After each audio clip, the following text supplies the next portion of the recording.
We are ready to call to order the 222nd meeting of the Mass Gaming Commission on Tuesday, July 13th at the Gaming Commission offices on Federal Street. And as usual, we'll start with the minutes. I was not at the June 14th. Right. I was not at the June 14th meeting, so I am not in a position to. You want to do that one? As you can, I'll, the meeting minutes for the June 14 meeting are in the packet, and I move that the commission approve them as presented, subject to any typographical or non-material corrections. Second? Second. Any discussion? I just had one small point under the second paragraph under 102.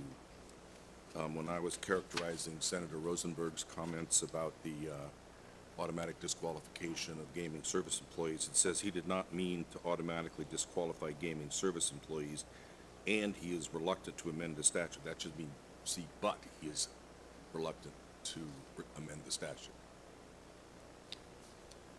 Did you get that? Mm-hmm. Okay.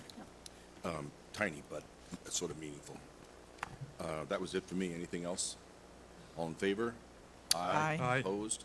The ayes have it, 4 to nothing. Commissioner McDonald abstained. Next up.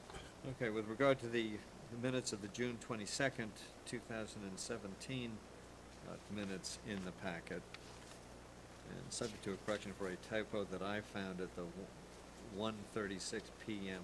timestamp, second paragraph, which Commissioner Cameron stated that staff recommendation for options A and D is strong there, and then it says rational is sound. That rational should be rationale, so it added E to it. Subject to that type of typographical error, I would move for the approval of the minutes and subject to any other non-material corrections. Second? Second. Any other discussion? All in favor? Aye.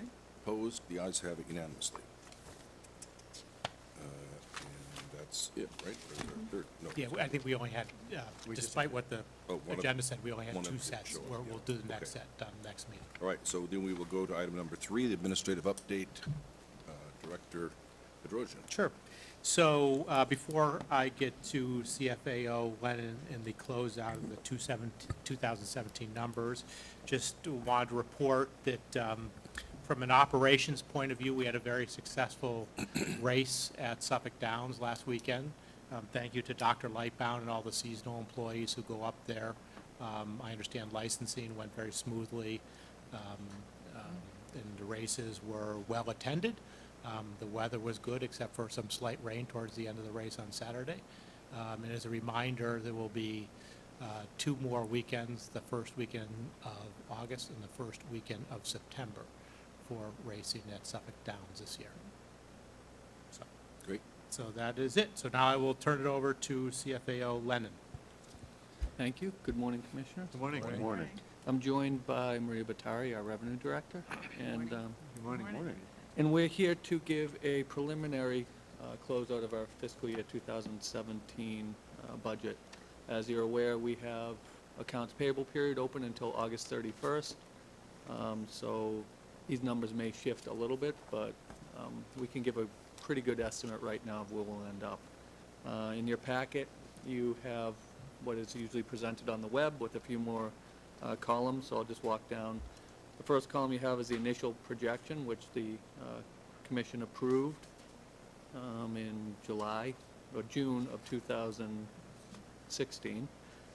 The approved adjustments that we did for quarters 1 through 3, which also came in front of the Commission, which you add those 2 columns together, it gives us our currently approved budget. So we started off at 18.595 for our own fund, 27.17 for the total gaming control fund.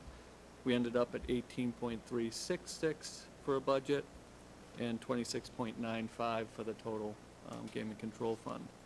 What you see for the next column are expenses through June 30th, so expenses that actually hit the accounting system. Then you have our open encumbrances. Once again, in governmental accounting, this is the remaining contracts that we hope to spend out in the next 2 months that represent services provided to us through June 30th. Then you have an accrued expense section, which is basically the payroll. We had a split payroll. It still hasn't hit the accounting system. So there are 5 days of payroll that have to hit, as well as fringe and indirect costs. Fringe and indirect hit after the accounting period closes, so after 12 closes. Those are included in there.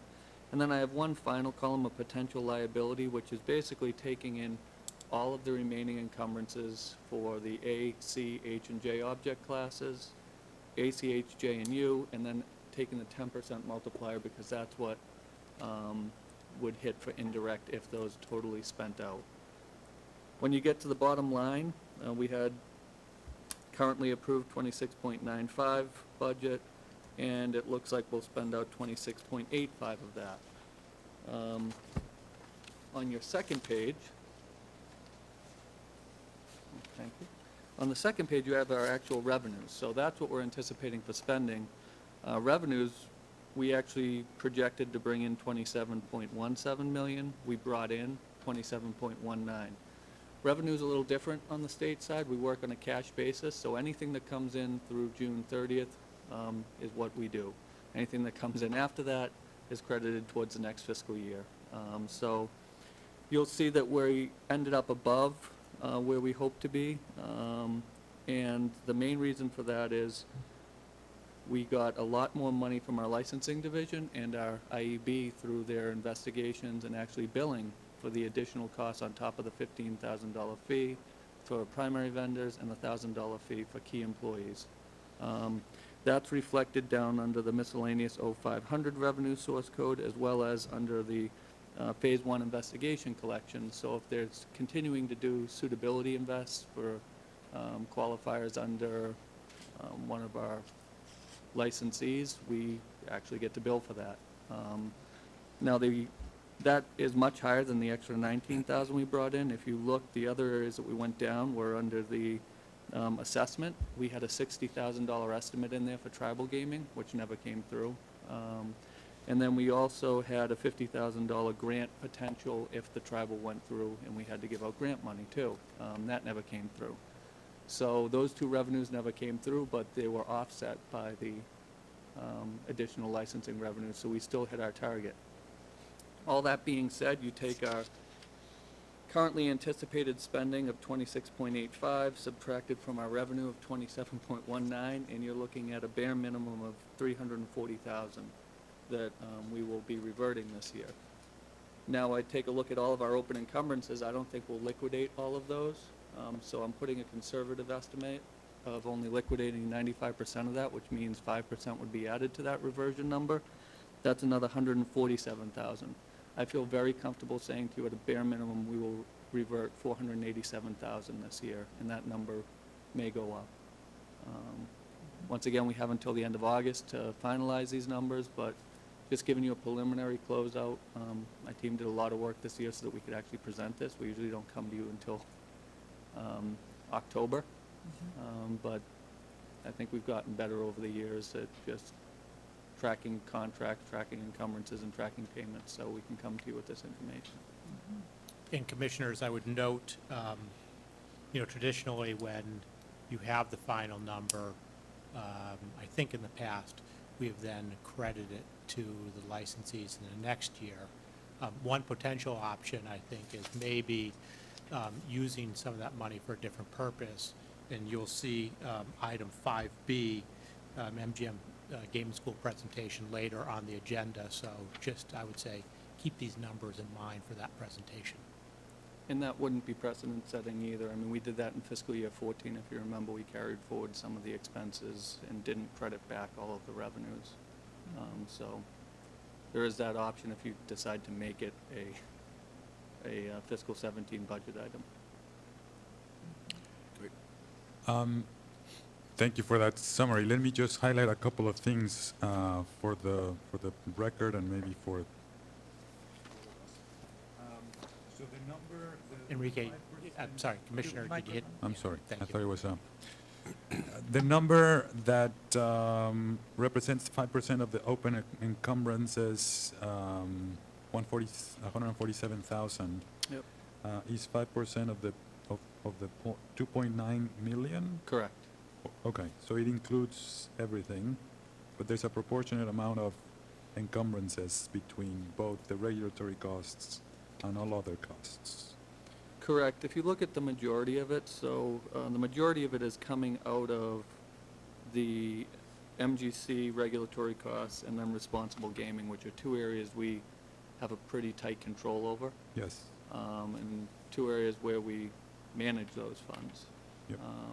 So we do the accounting for the majority of the responsible gaming, with the exception of the 118,000 that's still open under the ISA to DPH. And then also, if you look up under the Attorney General's office, the encumbrance for the AGO State Police, we manage that as well, because we pay all their bills. So we included all of it just because I look at it as we paid the majority of those bills. That's how the Mhm. statute is Right. generated right now. But it's fair to say that you feel pretty confident that not all encumbrances are going to hit, and therefore you have this 5% sort of fudge factor Correct. that is reasonably expected to not be attributed to this fiscal year, therefore adding it to the variance that you see. Correct. Okay. You never spend out 100% of what Of all encumbrances. you have open. It's just, you put an estimate up for services through June 30th, then you get the actual bills from the contractors, and they hardly ever match up to what you have for an estimate. You know, I think there's, I've said some of these at times before, but I think it's really a great testament to your department and your approach in terms of how close we bring the projection of the budget and the actual expenditures. The 1.8% variance is already very small, but it doesn't really quite tell the story, in my opinion, of the actual expenditures, because there's the increase in revenue that you also didn't anticipate by being, just conservative. Correct. And by licensing and the IEB picking up more of those revenues as the investigations progress. So I think you all continue to do a great job at really trying to pin down the best possible number when it comes to how we budget and spend money. Thank you. I have to give that credit to the team and all the directors that do the work. I just get to report them. Right. Great. I would just concur that it's always easy to decipher, and your explanations make a lot of sense, and we do know that it's a team effort, so thank your whole team for us. Thank you. All right, next up is item 4, the IEB, Director Wells.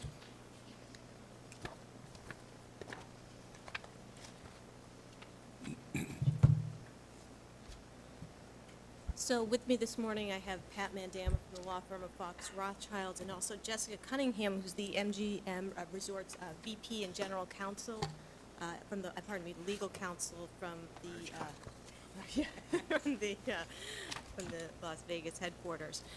On the agenda this morning is the suitability determination for a new entity qualifier for MGM. That's MGM Finance Corp.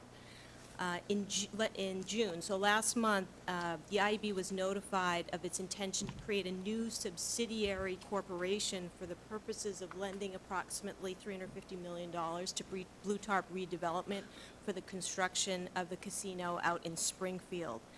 As you're aware, per our regulations, there are certain waivers which may be granted to for lenders of money for development of the casinos. For example, if a bank loans the casino money to build the facility, there's no determination of suitability required. But in a situation like this, the waiver doesn't apply, so the regs require that this entity be licensed. So as a result, the IEB determined that MGM Finance Corp. was in fact a qualifier for the Blue Tarp license, and the applicant filed the BED, and the requisite forms were provided to me, which were reviewed. In the review of the table of organization and doing the scope of licensing, it was determined this entity had officers and directors that had already been qualified and found suitable by the Massachusetts Gaming Commission. So as a result, the only thing that needed to be done in this circumstance was do an evaluation of the entity qualifier and make a determination. Now, given that this entity was incorporated in Delaware on June 16th of 2017, for this purpose of providing the money, there's really no history for the IEB to review. The entity has no employees. It has 100 shares of stock, all common stock, which is owned by MGM Resorts International. We were not able to review the financial standing of the company because they didn't have statements of revenue and income, balance sheets, audit reports, tax returns, the normal things that we review in the course of an investigation. What MGM did indicate to us was that the $350 million facility to be entered into by Blue Tarp, the borrower, is expected to be a delayed draw facility which would provide the borrower with significant flexibility to manage its interest expense and cash needs. It's a 5-year term for the loan, and they could request draws from the MGM Finance Corp, the lender, as needed to fund expenses.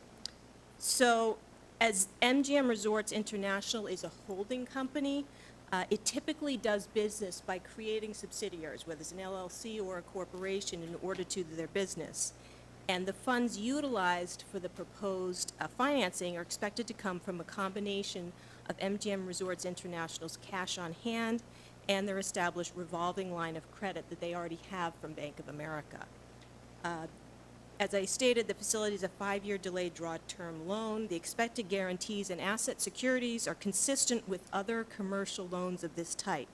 So that would include a mortgage on the real property at the Springfield facility, real property and improvements, a lien on the personal property, and a pledge of the securities of Blue Tarp subsidiaries. So all these terms were reviewed and checked by Milbank, and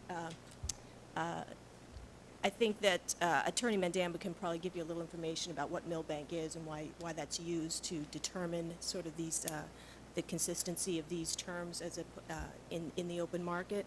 And the third-party Milbank found that this was consistent with an arm's length transaction that MGM would find if they had gone out to any other facility like a bank in order to get the loan. In addition, the term sheet was reviewed by our financial investigator, Monica Chang, who found that all the terms and conditions were consistent with what would be expected from a corporate third-party loan. So given the newly formed nature of the entity, there was no gaming licensure or compliance regulatory history, criminal history, civil litigation to review. We did have the state police do a research of available online or open sources, and they did not obtain any information of a derogatory or adverse nature regarding this new entity. And given that the proposed financing arrangement is reasonable given the financial stability of MGM Resorts International and given the efficiencies of providing financing without incurring the fees and costs of going to a bank in order to do the loan, and given that these the terms of the proposed transaction are consistent with what you'd find in the open market, the structure really doesn't negatively impact the financial viability of the project or cause concerns. It's similar if Blue Tarp had gone to Bank of America and got a loan for the money, which similar to what they did in National Harbor. Really no difference as far as the viability of the project because the terms and conditions are similar.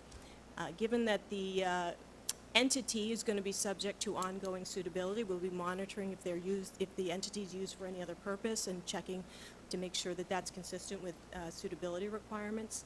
And given the overall structure of the entity, and given that the entity qualifiers have all been found suitable by the commission, my recommendation is that the commission find this new entity qualifier suitable, and they can go forward and enter into the transaction. They need the commission's vote of approval before they can enter into this transaction.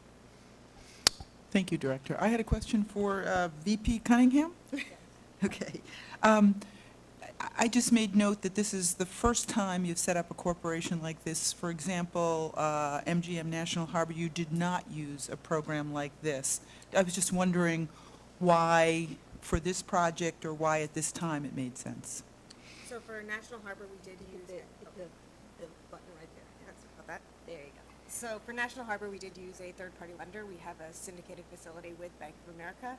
We have typically done that in the past with our projects, but here we have the money at MGM to be able to fund it with cash on hand. In order to save the fees, we thought it just made sense to do it that way instead of approach our lender. So it was for the sake of the fees that this made sense? Yes. Okay, thank you. Commissioner Cameron, Yes. you're also note, and I'm sure the other commissioners noted that the documents are suspiciously similar to the National Harbor documents that Millbank actually prepared as well. And there's still some conforming changes that need to be made in those documents. For example, the regulatory authority in there says Maryland, still Maryland Lottery and Gaming Control Agency. The documents, though, will, when they're signed, will be consistent with the term sheet. The term sheet is not changing. The documents still need to be slightly conformed to the term sheet, both in terms of the delay draw feature, and there are some Maryland references still in those forms. Right, right. Do you expect the terms to change sometime in the future during the duration of this facility? No. If needed, we could always seek an amendment, similar to what we would do with our third-party lenders, but we don't expect any. You don't expect that? Or any other contributions come from other parties during the duration of this loan into MGM Finance? At- You don't anticipate any of that? At the moment, the company believes that this is going to be a sufficient capital structure to complete the project. Yeah, I wasn't thinking about the capital amount. I was thinking about capital sources. If there's other sources that might come into. Not at the present moment. Right. Okay. Also, I was just curious, and maybe for the record, the role of the valuation of Millbank is to ascertain what's the right mix of interest cost. Is that because it comes from Millbank two is, sources, the cost of capital for MGM Resorts and the credit facility from the Bank of America? Millbank is one of the preeminent firms in the United States that does bank work. They do substantial amount of bank work. So they were the ones that the company went to for the bank check, to have a reality check on whether the economic terms in this particular facility mirrored that which Blue Tarp redevelopment would get if it did go to a third-party source. And Millbank gave their view to the company that these were consistent with what it would get. Right. And But they're actually, effectively serving as somebody who vouches for those terms, correct? To Yes. say, this is market, there's no arbitrage, if you will. These are. Correct. This is both the economic terms as well as the structure of the facility. And as I noted, the structure of the facility is remarkably similar to National Harbor. And in fact, those documents were used for this particular facility. Yeah, I view this as just an operationalizing of something that we've known before, that MGM Resorts intended to use cash on hand from the holding company to fund at least partially some of these projects. So I suppose you're now really operationalizing it with this new entity. Yeah, the present intercompany, which is roughly $500 million, will be contributed to equity. So you'll have 500 and then 350 on top of that. So it's certainly an Right. appropriate capital structure for the project. Anything you might expect for it to happen towards the end of the loan term, the 5 years? I know it's very prematurely to say now, but At the moment, no, but the company continually looks at its various debt instruments that are in the public market, and the treasury function is frankly to minimize the interest costs of the company. The company has a little over $10 billion of debt on a consolidated basis. So the company is always looking for ways to save money. as you should. I think it is Thank you. interesting, in reviewing this, that it's an indicator of the health of the company that they have this option to do this. So gives the commission a little bit of comfort that the licensee, which you selected, is a healthy enough company to enter into this type of transaction going forward, and this is how they're going to fund the building of the casino.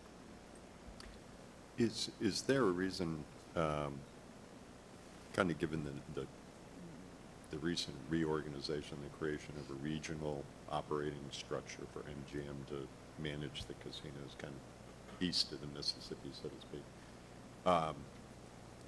Are there regulations that would have prohibited, one of the directors of the company from being one of the people with the regional operations? I'm thinking of, Mr. Nicodemus not being, kind of a principal within this new structure, or his boss sits on the structure of the board of directors. So I'm just trying to understand kind of a unique relationship of the regional operation, even though this is money being made available to MGM Springfield. It really didn't implicate the regional operation. MGM has well over 100 subsidiaries, and the template, essentially the template of who the directors and officers that sit in those entities are generally the same Okay. for all of the subsidiaries. I mean, there's a few differences when you get all the way down to the operating level, but most of the subsidiaries have the same, poor term, but the same cast of characters in them. It just makes it much easier for administering that many subsidiaries. Okay. Thank you. It keeps the lawyers busy, Mr. Madam. Thank God, because I still have one more child in college. Anybody else? I just had a sort of an academic question. I understand why, for cost accounting reasons, you would want to have commercially competitive rates and terms, so you're assigning costs properly to your various entities. Beyond that, is there any reason why they needed to get commercially comparable rates? If they wanted to loan themselves money at a low rate of interest, they could do that, right? Is there any other reason, any other legal or ethical reason why they needed to There's- prove that they were at commercially comparable rates and terms? There are tax reasons for ensuring that the loan is equivalent to that which you would get in arm's length transactions. There's also company planning issues as well that one would look at, that you want to put it in place, a loan that would pass muster with the IRS. IRS. You might have to pay taxes. If you're making money on yourself, Right. you might owe taxes Right, to the right, IRS. right, yeah, oh, interesting, Yeah, there's a question that the accountants are still working through, which is on the balance sheet, which number to use, the number in this loan, or to use the blended cost of MGM's capital. This does not going to increase the balance sheet that you periodically get. It's not going to increase the interest expense on it. It's going to either be the same or lower, but the accountants are still trying to figure out what rate they should use. yeah. Interesting. And there's a real benefit in avoiding some loan origination fees, for example. Well, that I totally get. Less, Yeah. yeah. No, that doesn't have to do with why they've proven why they're competitive terms. That has to do with why you Why you do this as well. for yourself Yep. internally. We thought about usury, but Karen told us it wasn't a good idea. Right. The records show that was a joke from And I think Mr. Mathis might have had some problems with that when he gets to his P and L. Yeah. Okay, anything else? Great. Mr. Chair, I'd move that the commission approve the suitability for MGM Finance Corporation as a qualifier. Second. Any further discussion? All in favor? Aye. Aye. Opposed? The ayes have it unanimously. Thank you very much. You're welcome. Thank you. Thank you for coming in to answer our questions. Yep. Item number 4, Director Griffin. Et al.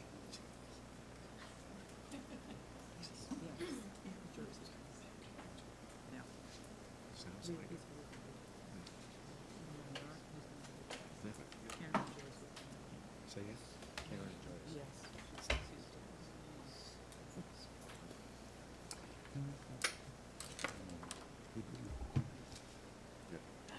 Bring it over. No, but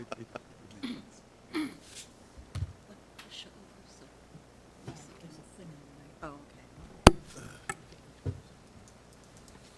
morning. Good morning. Good morning. Good morning. So, Chairman Crosby, Commissioners, today I have with me the Commission's grantee for the Construction Workforce Diversity Initiative, the Northeast Center for Trade Women's Equity. Is that it right this time? Trades Women's Equity. I had it written right. I have to my right Susan Moyer. I'm going to have you guys introduce yourselves actually later. But before I turn the mic over to them, I'd like to give you a bit of background on how we got here. So as you know, our casino licensees have been working hard to exceed their diversity goals for workforce. One particular recruiting challenge that comes up over and over again in the Access and Opportunity Committee is the supply of women in the building trades. And this is an issue not just for our licensees, but for all developers across the state. So I pulled together a subgroup composed of members of our Mass Gaming Access and Opportunity Committee meeting to serve as a brainstorm think tank to identify potential solutions.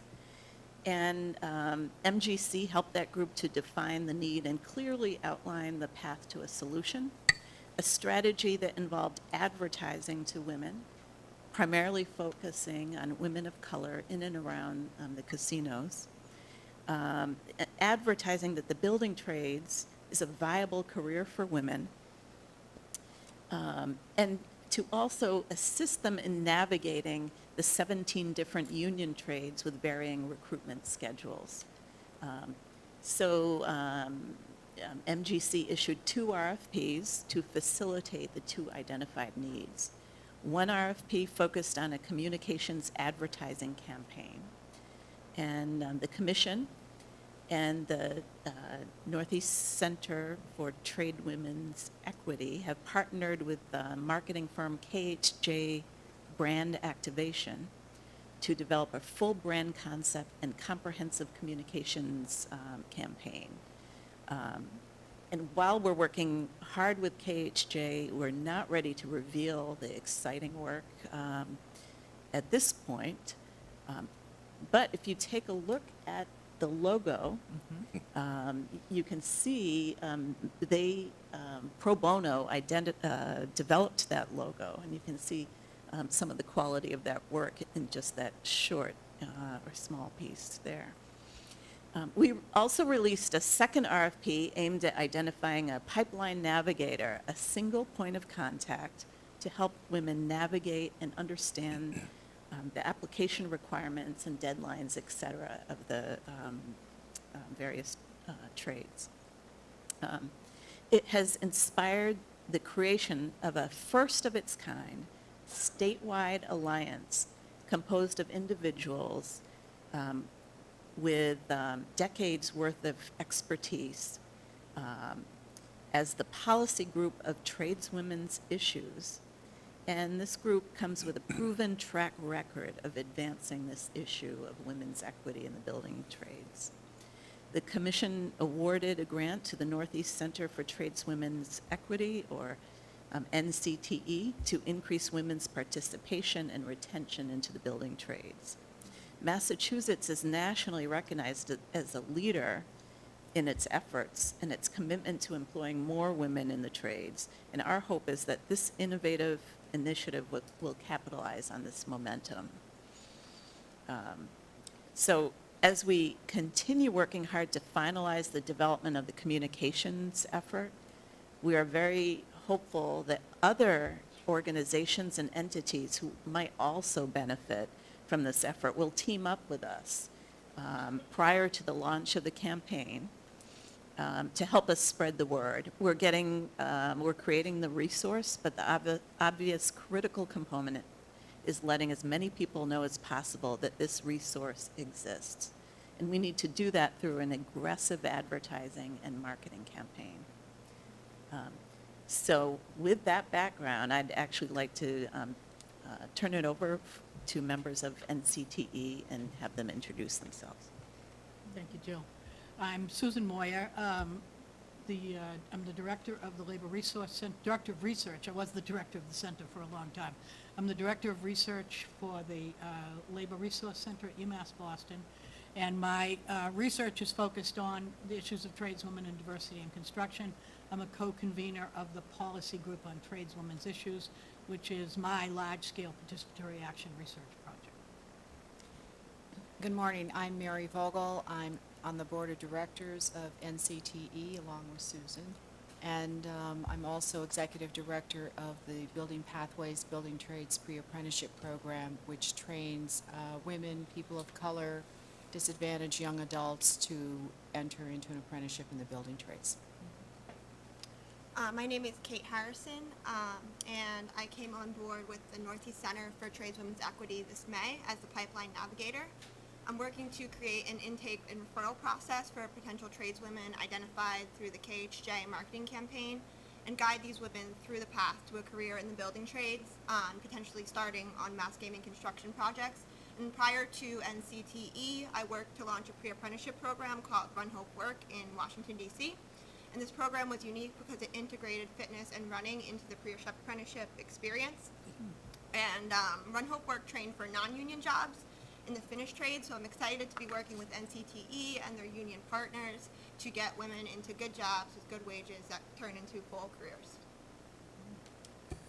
Hello, I'm Lisa Clausen, and I do work on strategic partnerships with the Carpenters Labor Management Program, which is a partnership between the New England Regional Council of Carpenters and our signatory contractors. I work for the labor management program out of Springfield. And two of our principals are not able to be here today. Brian Doherty, who I think you all know, is the, what is the? General agent. General agent, blah, blah, blah, blah, title of the Metropolitan Boston Building Trades Council, and Maureen Carney, who's works in workforce development for the Massachusetts AFL-CIO. So we're the principals, and we'd like to tell you about what we're doing. Great. So, this is the project, the Pipeline to Good Jobs, Increasing Diversity in the Construction Industry. And our goals, which we began to work on our second iteration of this movement to open up the trades to women, really began about 8 or 9 years ago. So these are goals that have developed over that period, crushing the barriers to women's entry into the construction trades. These efforts have been happening since, actually we have an anniversary. This, in August, is 40 years since the Department of Labor said these jobs should be opened up to women. So this time we're going to crush the barriers, not just knock on the door. Creating, disseminating, and implementing best practices for gender diversity. This is an implementation strategy in the trades in Massachusetts. And we have a goal of 20% women by 2020. Let me say briefly, I didn't see any jaws drop when we first started saying this. Jaws dropped all the time. We have reached in Massachusetts on 2 occasions, we have reached 6 or 7% women. This is a cyclical industry. Every time the industry goes into the bust phase, all the women are gone. We have to start all over again. This is the basis for this high goal. Strategic planners will tell you high goals make progress. But this is our goal so that when we go through that bust period, we'll drop back to some sustainable level that can grow again in the next cycle. So, who are we? I need this.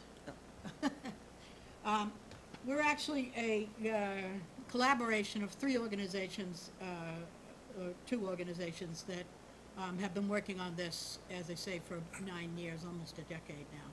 So Mary introduced Building Pathways. This was founded by Mayor Walsh when he was the head of the Boston Building Trades Council, and this is specifically a program, a showcase program, to show that young people of color and women can be prepared to enter the building trades. PGTI is what we call a learning community. The Policy Group on Tradeswomen's Issue is a multi-stakeholder collaboration that has been meeting for 9 years now, every other month. These are open meetings. We have over 75 participants, partner participants in the course of the year. And we've been getting together every other month for 9 years to say, what do we do next? How do we do this? How do we do it differently than had been done in the previous 3 decades? So we think of this as PGTI as the learning community, Building Pathways is the training entity, and NCT is now full-scale implementation.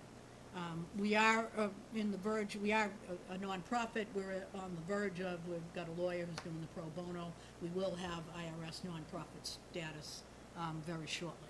So we're a formal entity as opposed to PGTI, which is very informal and open. So how are we doing? Well, I want to refer you first to a document that you have that I didn't do a slide on. The one that says moving the needle toward 20% by 2020. Did you have that in the packet? It's, What's it look like? yeah, it's in order of this. Oh, okay, all right, let me skip forward. I didn't realize it was on the slides. It's gonna be a little small to read, because these are my handouts. Okay, so, if you have it, you can take a look at it. These are the benchmarks that we use to see how we're doing. So we look at data from all our targeted projects and data that's provided, also government data that's also provided, and has always been public, but one of the things that PGTI is known for is actually making that public data publicly available, meaning online and accessible, so that we can see it. So in addition to the casinos and the Access and Opportunity Committees we have there, we have Access and Opportunity Committees with the Umass Building Authority at Amherst, Boston, and Lowell is just started. We've just started, the Lowell one is collapsed in a DCAM project, the new courthouse in Lowell, which is called the Lowell Justice Center. And then we have the two projects at the Gaming Commission, and we have the data, the government data that's online. So the City of Boston data has been extremely valuable to us. We're going through a whole process with the City of Boston about how that data is displayed, tracking it, and also they're beefing up their enforcement. The City of Boston target for women has been 10%. Since the mid-'80s, it's now been raised to 12%. If you take a look at this, they're only at 6%. We don't see that as failure. We see that as progress because it was 2.5% about 5 years ago. But now we really want to accelerate that process with the City of Boston. And then we get data from, and this is where I want to go back to the slides, from the Division of Apprenticeship Standards, which records all registered apprenticeships in the state, and from the Department of Department of Education's Voc Tech programs.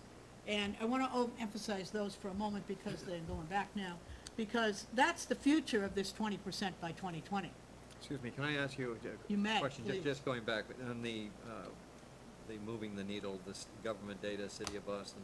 Yeah. The BRJP, what is that acronym? The Boston Resident Jobs Policy is the ordinance that was passed in the mid-'80s that targeted construction in the city for women, minorities, and Boston residents.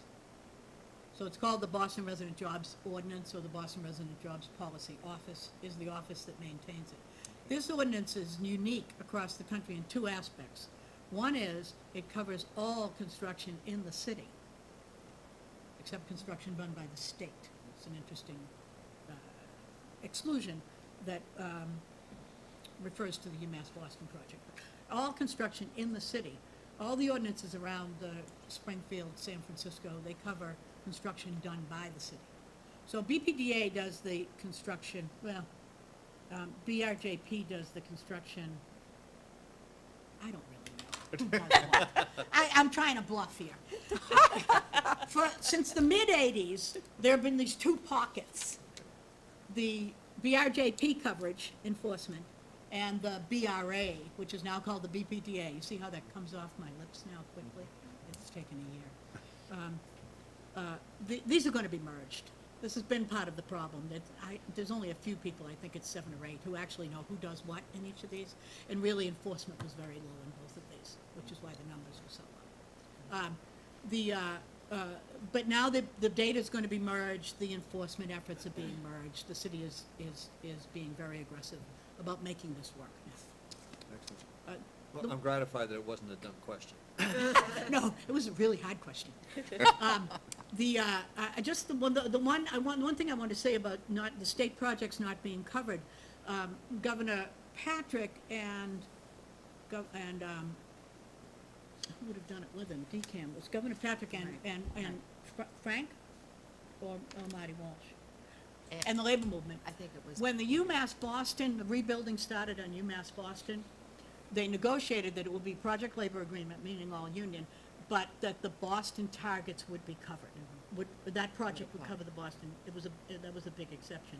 So the UMass Boston construction is really the seed that this grew around, because that we were able to focus building by building on UMass Boston and build these best practices, really test these best practices. So this is my life's work, so when I get into the weeds, just tell me, move along, Susan. Actually, before we leave that, Susan, there's, on that same chart, Yes. where you talked about the Division of Apprenticeship Standards and the Department of VOTEC, those numbers, 7.23 and 17.12%, do you see those? Let me go to that right now, Okay. Enrique. Yeah. But you have more detail here. on the I have slides. much more detail on that, so. So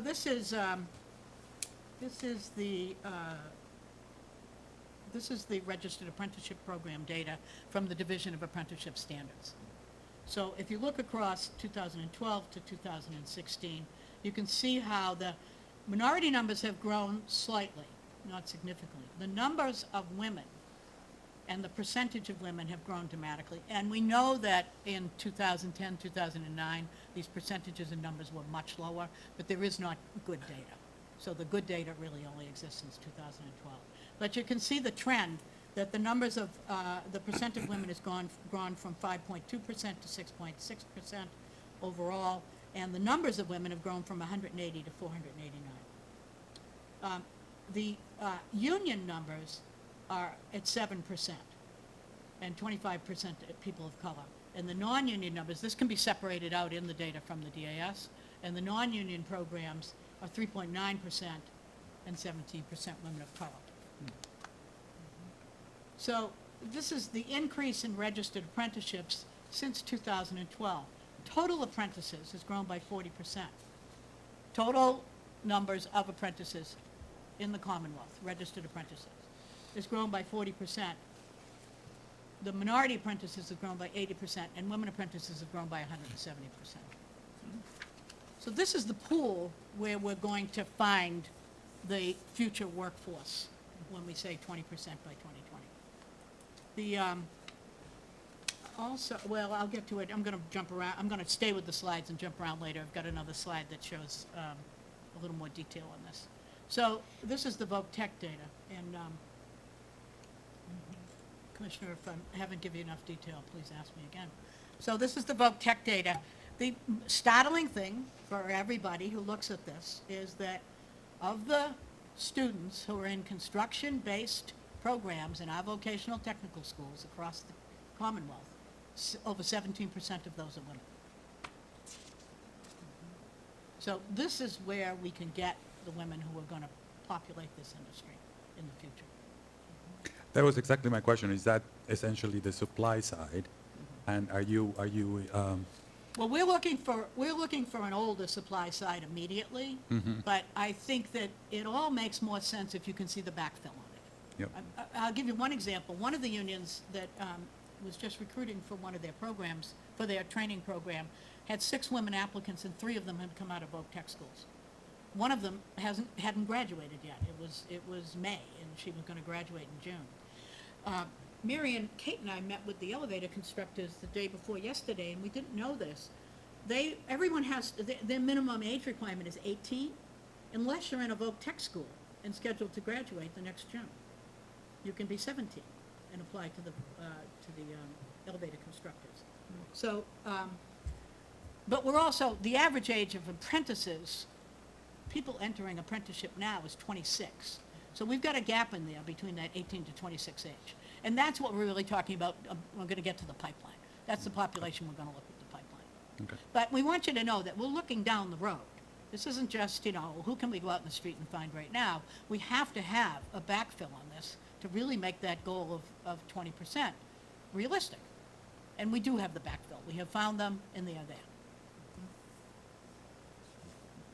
So Jill asked us to review the NCT funding.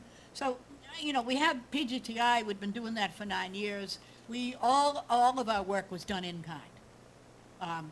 Came from building pathways, the building council, the carpenters, the AFL-CIO, and UMass Boston. It was all done in kind. We never had any funding for that work for the first 8.5 years. And it became clear that we could grow this work, that we have a very, very good model, and that we could grow this work if we were able to get funding, so we formed NCTE in order to do that. The first funding that was available to us, well, there's, you might be aware that the, beginning with the Obama administration and continuing with the Trump administration, there is an increasing emphasis on apprenticeship. And there is an increasing funding stream for apprenticeship. So funding became available last year for women in apprenticeship, in construction apprenticeship. We are part of a national consortium involving 9 partners that is now called the National Center for Women's Equity in Apprenticeship and Employment. That's a contract with the Department of Labor, and we received $90,000 in that contract. We are, we're in the first year, and we have been assured that the second year is going to be there, and we'll see what happens after that. But and then we, working with Jill and other folks in the Gaming Commission and other partners, we received the pipeline grant of $50,000, and that is what gave us the funding stream to be able to hire our pipeline navigator and get Kate on board. We've done a disparity study for the city of Springfield that is nearly complete, and that's $25,000. 20 of that went directly to the researcher at UMass Boston who is actually doing the data analysis, but it came through NCTE. This study is going to be ready in the next month. It is going to show that the disparity in the Springfield area for women who would be suitable for the construction industry is over 9%. So there is a pool there in that area. And we've just received in the last month, Mass Attorney General's office did an RFP for equal opportunity in the construction trades, and we received $7,500 for that. So we have 172, we started like 5 months ago.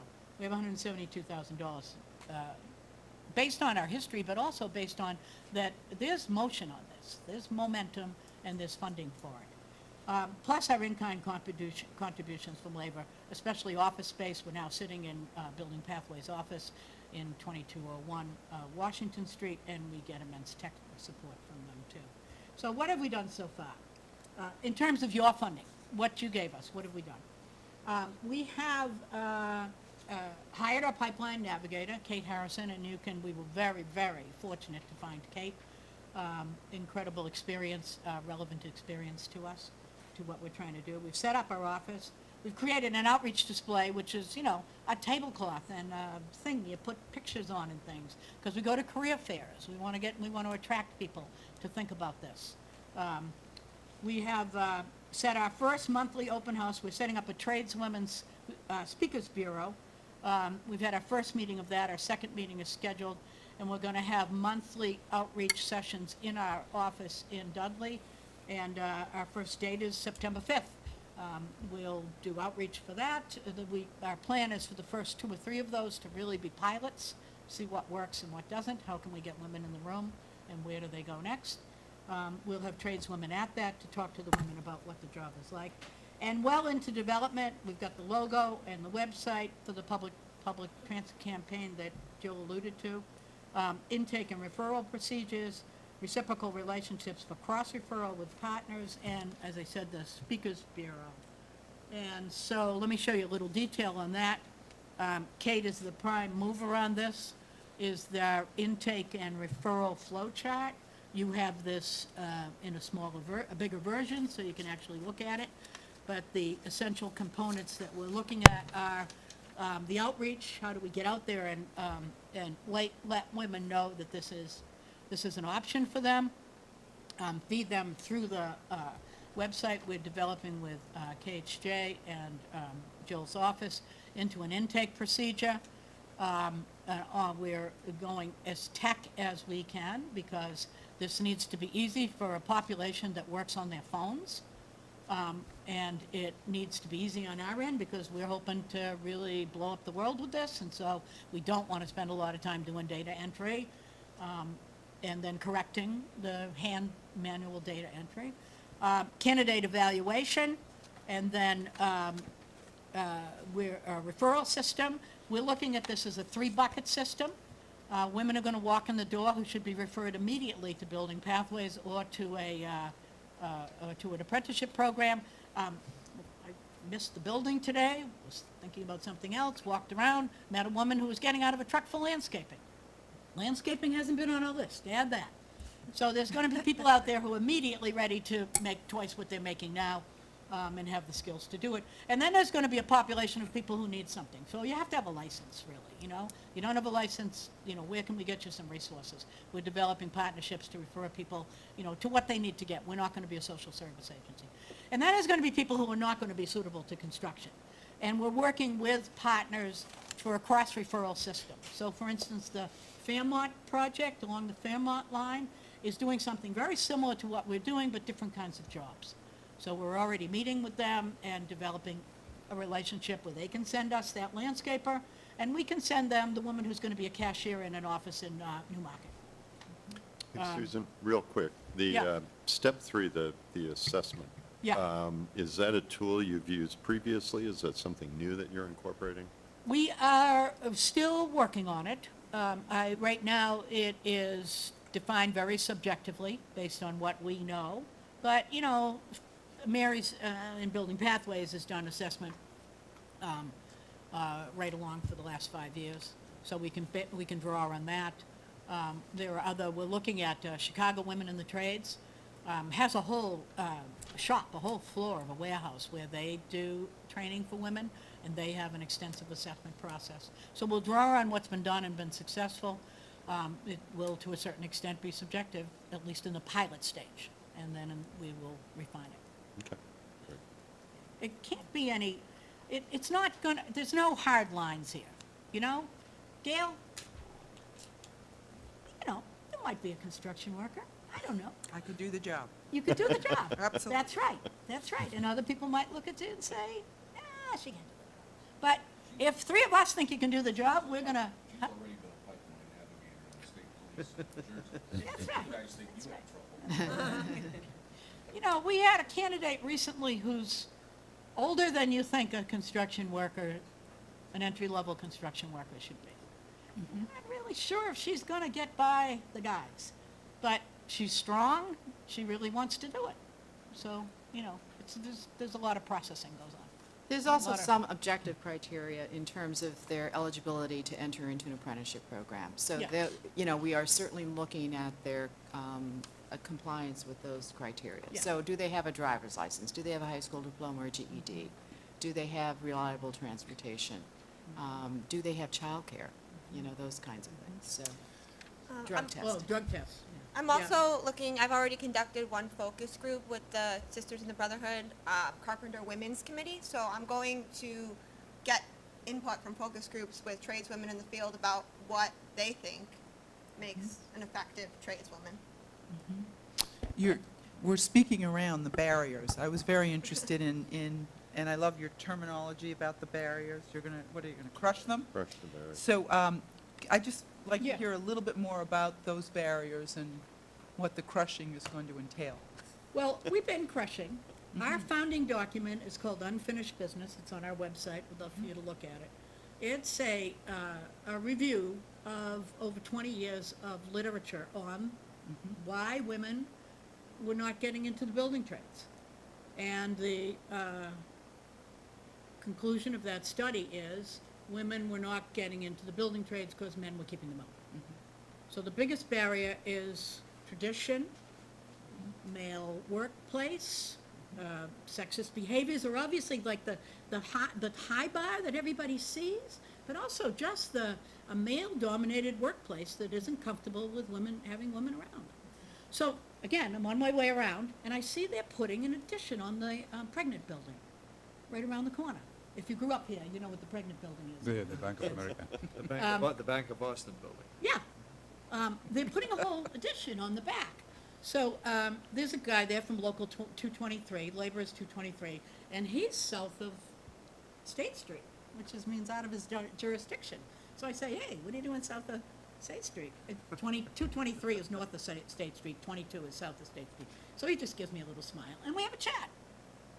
And I tell him that we're trying to get women in the trades. He says, oh, there's Annie over there. And there's another woman upstairs. And he says, and we had a woman, she was Dominican, but she had a family death. She'll be back, though. She had to go to Dominican Republic. This is a man, not my age, but close enough. And he just has a conversation with me about this. He doesn't act like a jerk. That has dramatically changed in the last 10 years. Dramatically changed. So there's a cultural change. I would say the cultural change is a big barrier. Yeah. You know, we've recently had a situation where there was a woman who, probably this story, if everybody could get the rumors straight, is that the foreman treated her really badly. And the guys are protecting the foreman and not the woman, you know. Yeah. Commissioner, those are the barriers. Right. So what we don't ask anymore, why are women not in the industry? Women are not in the industry because they've been kept out. Our research question is, how do we get women into the industry? And a critical mass will help tremendously. Yeah. And there's also Yeah. been a change in the Yeah, messaging from the leadership, certainly. Yeah, So absolutely. Brian Doherty has carried this message. He's, he's a co-convener of PGTI. He's on the board of NCTE, certainly starting off with the mayor. That messaging is out there loud and clear, as recently as Monday morning when the mayor met with the building trades. So, Yeah. it takes that sort of leadership, I think, as well as leadership within the companies that are employing our workforce. Is there also a barrier of just, I mean, it would be partly a function of this first barrier, but other things as well, of just self-perception that it just doesn't occur to women to even think about it? I mean, That's right. I would think they're going That's off right. to do what have typically been pink-collar jobs. So I would think that would be a Yeah. significant hurdle to get over too, just to get people to even think about it. To get the women themselves to think. That's what I mean, to get the Absolutely. women to Yes. think about it. Yes. And that's what this marketing campaign is addressing. So- Yeah. Right. And I would add that even in the vocational schools where it's good numbers of girls that are in the construction trades, there's still a huge amount of steering of girls to culinary, to childcare, by themselves, by their parents, Right. as well as in the schools. And so that's another aspect that we're working to change. Yeah, that's great. Yeah. I also heard fitness mentioned. Yeah. Then that's the first time I had heard that. That's interesting because that's really big in policing, how to Yeah. get folks fit enough, you know, both men and women, but particularly some of the upper body strength issues, how to address that from a fitness standpoint. This was more, it sounded like cardiovascular work, is that right? So what I was referring to was the pre-apprenticeship program that I launched in Washington, D.C. Yes, we use running as a tool to get people in shape. That program was not focused on women specifically. It was for all young people who are at risk. But fitness definitely is important an important aspect of job readiness going into the trades, and so I think that applies to men and women. Yes. Yeah. You either are fit enough or you're not, and if you're willing to become fit enough to do the job, then you can do the job, regardless of gender. So those are the folks who we'd say are in the second bucket. I mean, you can do this, but, you gotta, go take a little bit better of, you're committed to do this, take a little bit better care of your body. And for determining physical fitness in this flow chart, when I'm deciding, when we as a group are deciding who is best referred to where, I definitely I'm looking to look at best practices from like the armed forces, police, and different groups that have faced this before. How do they determine who's fit? And, one of the things that's been really helpful in those fields is long before they enter, a test or an evaluation, giving them a little regiment. So if you complete this, and it'll take you about 6 weeks, you will pass that evaluation. You will be ready to go. And that gives people confidence and a plan to work on whatever their issues, so you do a little, and that's been very helpful for, again, to the chairman's point about believing you can do this. You might want to consider involving Commissioner Cameron in some of your brainstorming, if she'd be willing to do it, just in some of your brainstorming sessions, because she's had a tremendous amount of experience in a particular discipline that's been a particularly difficult to penetrate discipline, and also is really passionate about this issue. So I would recommend her to you. I'd be happy to help in any way. Good. Thank you. We'll have you come by the office. I have a couple of the, but other people. I was- Sorry, yeah, I was were gonna- you finished, Susan? Oh, Oh, no sorry. way. So let me say a little bit, I've referenced this, so let me just say a little bit about, we're actually, what we want to do is move, again, we're in a pilot stage around a lot of these relationships, move towards memorandums of agreement and reciprocal relationships with outreach partners around recruitment and referral. So to make that really formal, again, not just, throw our flyer, we want to put our flyers in your office, but, you're giving our flyers out, we're giving your flyers out, and, let's move people along. And I would just like to add, not on that list is Community Works, which is a similar Oh, yeah. pre-apprenticeship program in the Springfield area, serving Springfield and Holyoke, because we are a statewide organization, and we want to make clear that we're not, although we're based in Boston, Yep. we will be very visible in Springfield, as well as the communities surrounding the Wynn Casino in Everett. But Community Works is one of our partners as well. Yeah. So, game changers, John Ladd, who's still, believe it or not, the head of the Office of Apprenticeship, U.S. Office of Apprenticeship in Washington, when we first started out, 2008, I guess, he said to us, well, what are the game changers? So we've used this right along.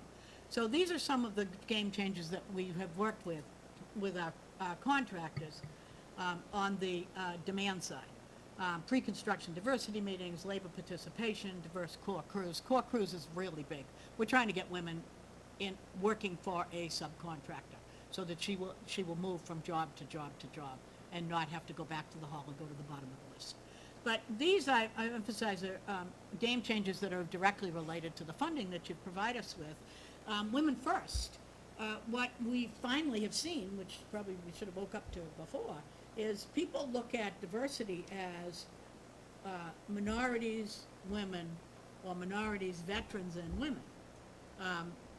If you do women, or residents in the cases of the city of Boston, and soon Springfield, if you do women first, you get the others.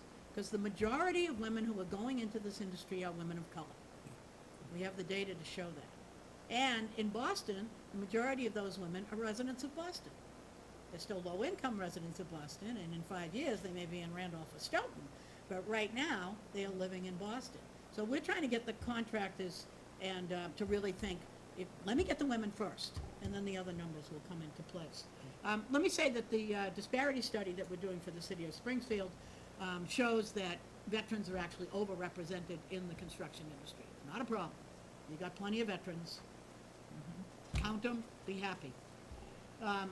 But this is a huge game changer, is expansion into Western Mass, which is driven by the Gaming Commission and MGM, has jump-started the work out there, including Umass, Amherst, and other projects, so that, the casino's going to be built.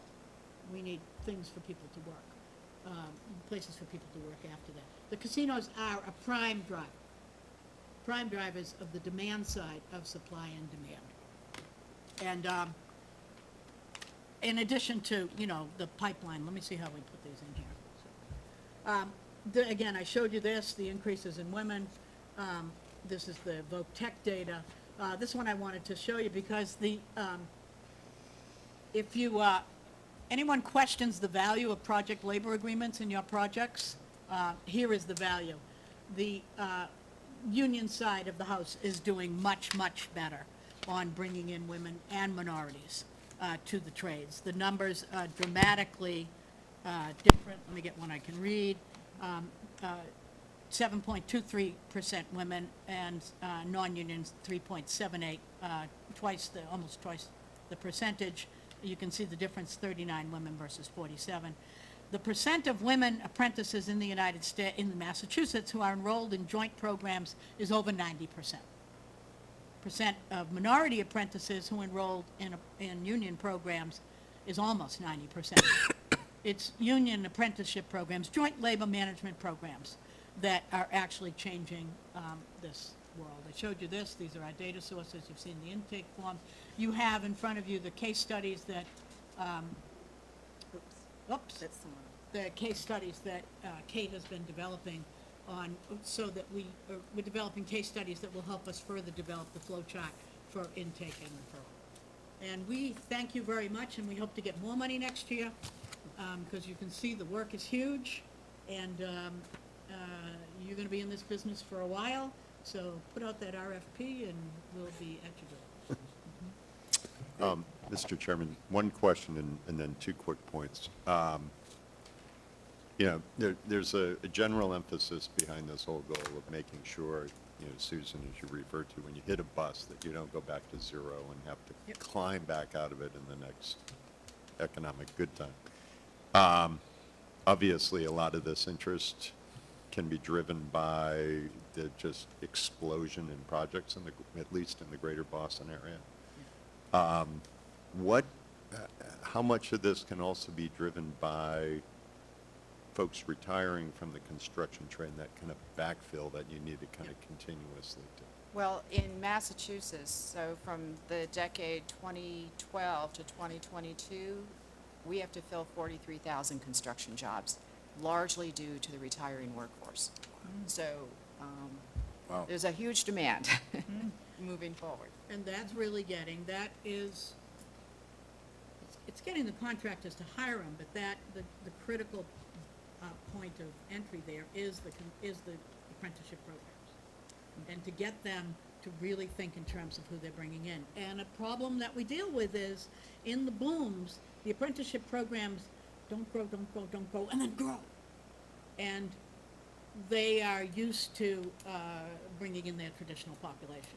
Now, as I've said before, they have to wake up to the traditional population is not there. Their kids are not going into this industry. And in the 90s, in the late stages, and later on in the late stages of the Big Dig, they ran out of dumb nephews. My sister Mary called me, can I get Timmy a job? They've kind of run out of those guys. So they can't fill 43,000. This is the population, both women and racial minorities. This is the population that's sitting there ready for this. And more, the industry is with us on this, more and more. But it is a process to keep it going. We'll be sure to go back and clean up. The transcript of this will actually be fun to read years from now with your comments, Susan. We'll make sure Brian gets an appropriate title. Just a point, looking at the outreach strategy page and more, I think it's important for all of us to be spitting out the message that there is more room for more partners at the table. From, the folks that are already at the table, construction firms, other government entities that are focused on the same issue. And it's, not only having resources, well, a lot of it can still do with having resources at the table, and I also want to take a moment because Susan and Mary and Lisa and our new pipeline navigator are also involved with our AOC meetings on a monthly basis. So their commitment to us and our work kind of goes above and beyond. So we thank you for that as well. Can I just add one thing about more partners, which is absolutely true, but in the Canterbury rebuilding Canterbury, New Zealand after their earthquake, they went to 17% loan. And they have these 5 tips, and we don't even remember what the 4 first tips were anymore. But the 5th tip is do it where you are. We don't want partners coming to the room and with, you just need to. You just need to. We want partners in the room who are actually doing it where they are. What can you do right where you are? And make that small progress month by month, develop your benchmarks. This will not work if it becomes for show. It's sexy, it's great, but everybody has to do their part because this is my last job and I'm gonna see it done before I get croaked. You're never going to Yeah. We know better.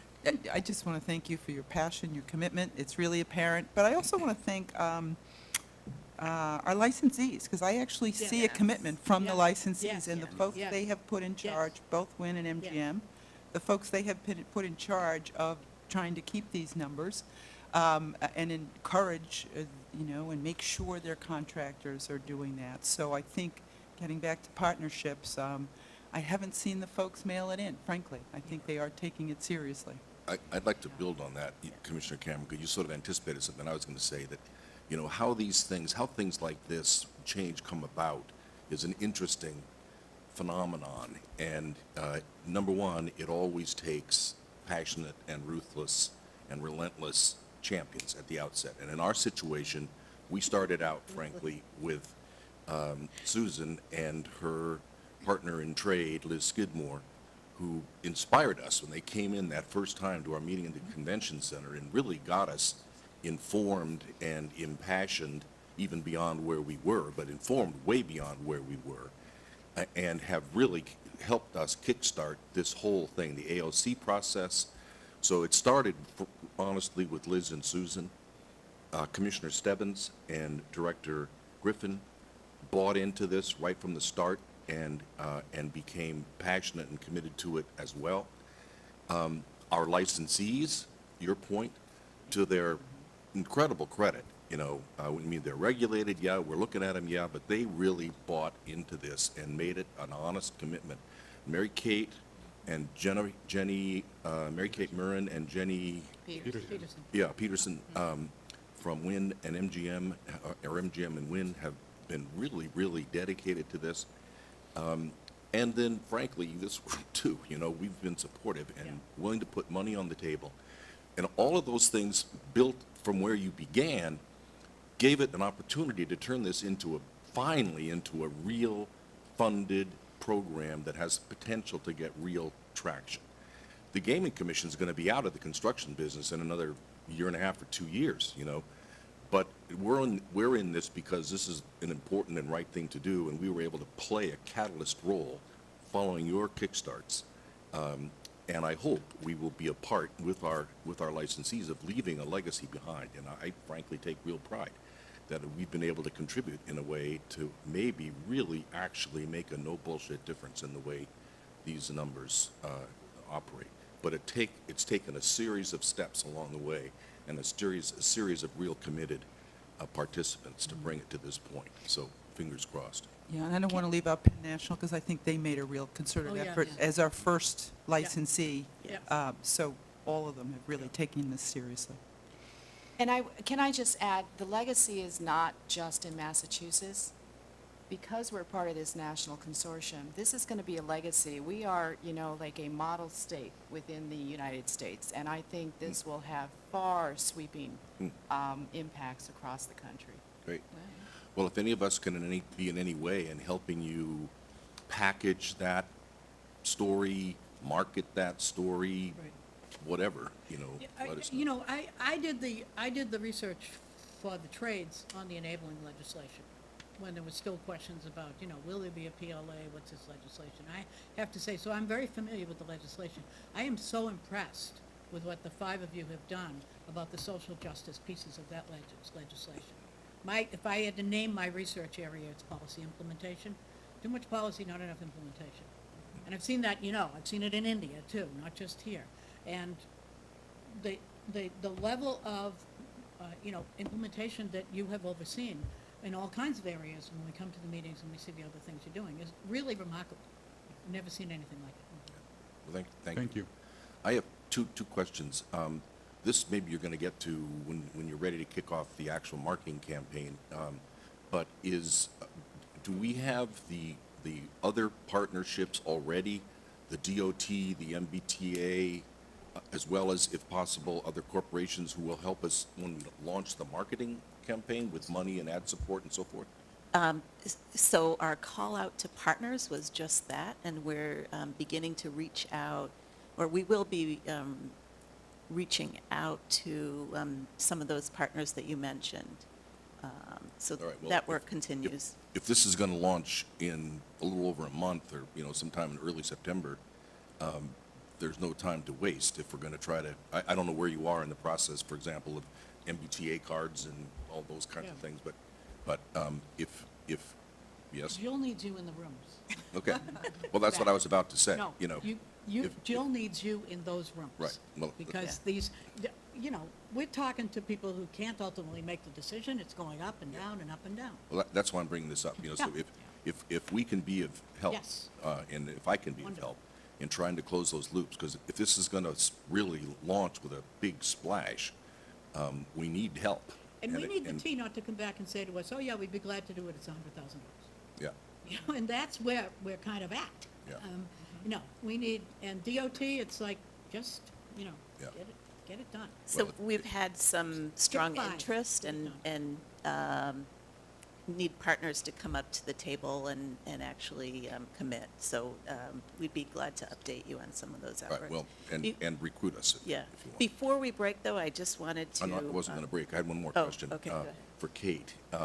At the bottom of your flow chart, after you've made the referrals to one of the several places, you have the word follow-up. Right. What does that consist of? When you've got somebody through the pipeline and you make the referral, then what happens? So I'm still building out the different portions of the flow chart. This is definitely a draft, so I don't have the follow-up procedure set in stone yet, but I would assume that we would have everybody's contact information comprehensive pretty on file.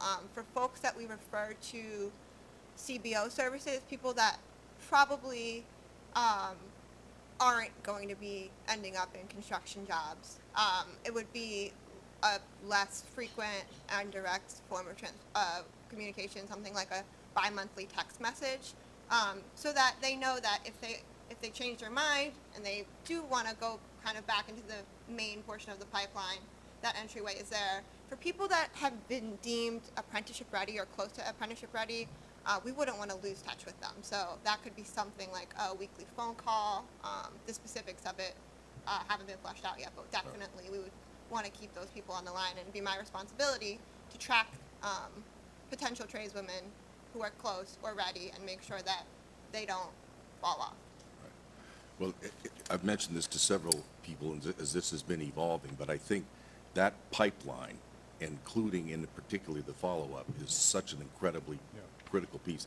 If you ever have somebody respond to the advertising and they make a call and nobody returns the call, that's a catastrophe, you know? And if we make a referral to a program and they hit a brick wall and we haven't followed up, that's a catastrophe. Yep. But it's hard as hell. You're going to be trying to keep track of maybe thousands, but certainly hundreds of cases and points. So you need a database that really works easily, but it's not We've easy. spent an immense amount of time on exactly that question. Okay, and somebody, you know, some kick-ass chairman has to be there making sure that nobody gets dropped. You Yeah. know, it's really crucial. And it's going to be one thing if you refer them to carpenters, how are they going to do if you refer them to the iron workers? You know, or it's, so being really on top of that. The ironworkers are good. All right, good for them, good, well, whoever. Pick another one. Anyway, Cement but you- masons. Use cement masons. Well, you could, yeah, carpenters is fine. What if you push them to, refer them to cement mixers? Then what's going to happen? I just placed 2 women in Did cement you? See, masons, yes. they're all Great. Last month. All right, well, I just One want is on the to, wind I really farm. want to emphasize that point, because it could become a mess, you know? Yeah. Well, No, we have to they're do all that. business And cards not- over there. I haven't, where are those cards, you know? That's a whole piece of developing these relationships with the gatekeepers too. You know, Yeah. yes, we absolutely need to track the limit, and we need to continually build the relationships with the gatekeepers. So that, you know, 3 years from now, we're not tracking every individual woman because she might get turned away by that unit. Right. Because that would be. I would suggest just kind of a last action step when we do come back and have the presentation of the material, that I think to the chairman's point, we invite some of those potential stakeholders to be in the room when we do that. Good idea. Yes. Yeah, good idea. In fact, that's really interesting. You know, if we should figure out, I don't know when you plan to do that. Is it the next meeting? Or that's not until the middle No. of August? It's not No. the next meeting. No. All right, We'll get back to you when All the right. material is complete. okay. So, I also didn't want to leave this topic without thanking my colleague Elaine Driscoll, who's Yeah, in the back, but very involved in this as well. So, we're going to see her. We'll see her next round. yes. All right, anybody else? Did you have something else? You have some other topics, but I think we're finished with Oh, you you're folks. finished with us. Thank you you're, very much. yeah, Thank you okay. very much. Thank you. Congratulations and good luck. Terrific. And Keep up the Commissioner, good we'll work. be in touch. Please do. Yeah. Where do you live? Where do I live? Yeah. Marina Bay. Oh, good. I'm, Okay. Just want to make I sure can you're local. see your offices across my patio. Usually you have to run back and forth, you know. Yeah. All right. Commissioner don't- Stebbins. Don't lose a name, Kate. Thank you very much. Thank you. Thank you. And could I have members of the gaming school?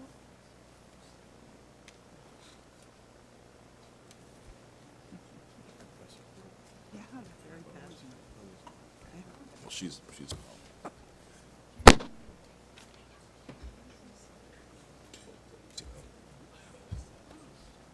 oh, it's impossible. It's impossible.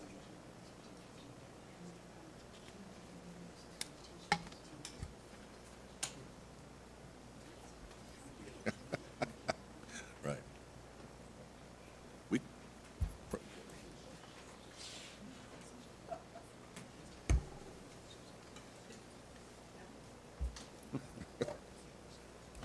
right, exactly, 2 months.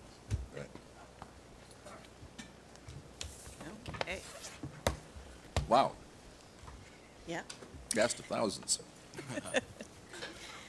So Chairman Crosby, Commissioners, round two. I have guests from the Massachusetts Casino Careers Training Institute. Jeff Hayden is sitting to my right. He's the Vice President of Business and Community Services of Holyoke Community College. I have Alex Dixon, General Manager of MGM Springfield. Mary Kate Murrin, Vice President of Workforce Development, MGM. And let's see, I have Paul Sheehan, who's Director of Workforce Development for STCC. And Bob Griffin, Workforce Operations Manager for Holyoke Community College. So we have a huge group here today. So you might remember that on May 25th at the commission meeting out in Springfield, as part of MGM Springfield's Workforce Development Plan presentation, MCCTI presented a general update on all of their workforce efforts to train Western Massachusetts residents for careers in hospitality, IT, gaming, and other related careers, as well as getting them high school equivalency and other things. We have invited them back to provide an update specifically regarding the launch of the gaming training school. And in your packets, they have shared a pro forma that outlines their funding model. They have identified a gap of $432,000, and we have been asked if MGC could assist in filling this gap. I'm going to turn the mic over to Jeff Hayden to talk a little bit more about this and to go through their presentation. Thank you, Jill, and good morning, everyone. Mr. Chairman and Commissioners, it's a pleasure to be back in front of you and to be surrounded by a small part of our team. It's really a collaborative effort to do workforce development to begin with, but to do a gaming school development, it requires a lot of different pieces. And so I'm just very grateful for the fact that many different players have stepped forward to help in this process. As you all recall, Massachusetts Casino Careers Training Institute was established shortly after the legislation was signed and put into law by the community college presidents with the notion of having a workforce development effort that would serve the three gaming regions defined by the legislation. That effort, obviously led to an MOU with you as the commission, but then also it had us working with the developers and doing an MOU with them, and then working with many community-based organizations who hopefully will be the network of folks who help with the recruitment effort here. We've got many of them who are committed and already working on ways to establish recruitment for gaming-related training. And so, indeed, it is a large team. The focus of the presentation or pro forma that you have in your packets is essentially to show the number of people that we would put through the gaming school, and approximately 2,800 people. That includes the individuals, approximately 600 plus, who would be hired for dealing and dealing-related jobs. But then also it provides a very short program for registered employees. We will be working with MGM and other partners to provide occupation-specific training. And so for some of those employees, having some hours in terms of, problem gaming and the gaming law would be very helpful. And so that's included in the pro forma that you see. The curriculum that is laid out there really breaks it into two pieces. One is the training related to dealing and dealing-related occupations, which would, in our estimate, would cost about $1.2 million. And then the stackable component of introduction to gaming, which would include introduction to gaming, the mass gaming law. It would also include problem gaming, customer service, job readiness, and many of those components that we have talked for years about in terms of people who are seeking jobs, seeking entry-level employment, who don't necessarily have the job readiness skills, the customer service skills, the habits of work that are required to work for an international organization like an MGM. And so we've been working very hard to create a program on that, what we're calling introduction to gaming side, which would be approximately 40 to 50 hours, that would have those pieces to make people more job ready and to be the type of person or individual worker that MGM would be comfortable in hiring.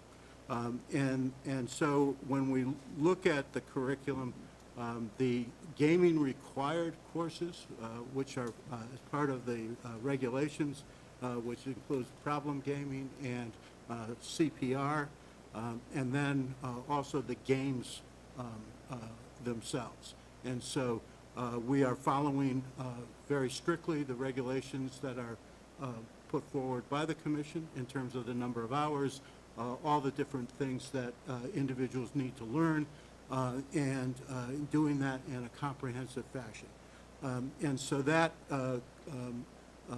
curriculum, the customer service side and the introduction to gaming is one piece, and then the gaming itself is the second piece.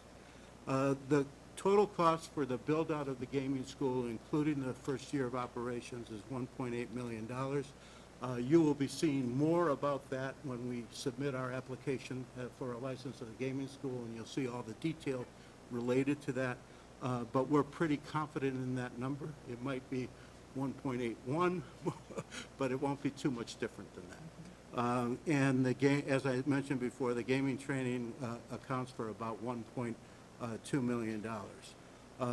The support that we've received to date, which is almost exclusively from MGM, accounts for about $1.1 million. And so, again, a very generous and again, a very strong commitment by MGM to make this work.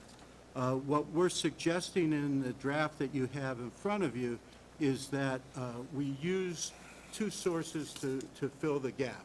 One is some student fees, and I think through the years, we've talked about whether or not it's important to have individuals have a sense of ownership of taking the courses, and so that's one of the goals of the fees. And then the second piece would be to request additional resources from the Commission, but also from other state sources and other grant sources to fill that gap. In terms of the student fees, in the packet, you'll see a chart which has 3 columns in it. It's near the end. One column shows that without MGM's commitment and without commitment from anybody else, what it would cost for a student to go into the gaming school and to get the 2 required games and the required courses as well as the Introduction to Gaming course, it would be approximately $3,500. If we just took the investment that MGM is willing to make, the second column shows that that cost for an individual to train in 2 games would be approximately $1,400. And if the gap can be filled that we've identified, then it would cost an individual approximately $500. And so for well over 250 hours worth of training, as well as opportunities to interview or audition, as MGM often reminds me, the right word is audition, not interview. Individuals would have that training for approximately $500 if we can fill the gap. And so I know the MGM has prepared 2 slides, which I think are in the deck that you have. One shows the gaming school layout, and so you can see the plan there. On the right-hand side is 13 tables for blackjack. Then you'll see next to that on the bottom, 3 roulette, 2 craps tables, and then 4 poker tables up above, and then other related spaces for training to occur. That's approximately 6,200 square feet, which again, MGM is very graciously doing the build-out and providing the space in that first year. And in the second year, as we start to downsize the size of the school because the demand will be much different, then we're probably looking at approximately 2,500 square feet. When we're ready to make that change, obviously, as a licensed school, we would have to come back to the commission with those changes. So Alex and Mary Kay, please feel free to add pieces to this. That's, in a nutshell, that's what we're trying to do. Sure, thank you, and thank you, Commission. If you go to the next slide, we can just take just one quick look at just the kind of the current state of construction. You know, it's moving in. You see the drywall and construction workers actively working. And so we look forward to continuing the partnership, but I think you summed it up quite well. Any questions? Is there a, you know, we had a chance to go down to National Harbor, see the relationship that you had with Prince George's Community College and the space that you helped retrofit for their purposes or your purposes. You know, I mean, this is a similar model, but if there are any differences, can you kind of point them out to us in terms of how that relationship after your initial opening goes, so we can kind of anticipate that it'd be the same kind of relationship? And I think some of this is an ongoing dialogue, but I think pre-opening is very similar, you know, in terms of the model down in National Harbor, you know, build out of the facility, developing all of the equipment and working with the community college down there on the curriculum is very similar to what we're doing. And I think long-term post-opening, once that initial demand of filling the initial round of jobs, as Jeff alluded to, we'd anticipate there being somewhat of a different model in that of this space on the 9th floor, if the colleges so chose, this could be the permanent location where students could come and take courses moving forward. And so I think in the absence of this physical space, you know, the college or a collection of colleges would need to go find some form of commercial space where students would be able to park, would be able to have a nice, good experience, and have the equipment to be able to provide a gaming school long term. I think just given the nature of where we are, there may no longer be the need of 6,200 square feet, but you could envision some smaller set thereafter, and then entering into some sort of tenant-landlord type of relationship longer term to be able to provide the gaming school on a go-forward basis.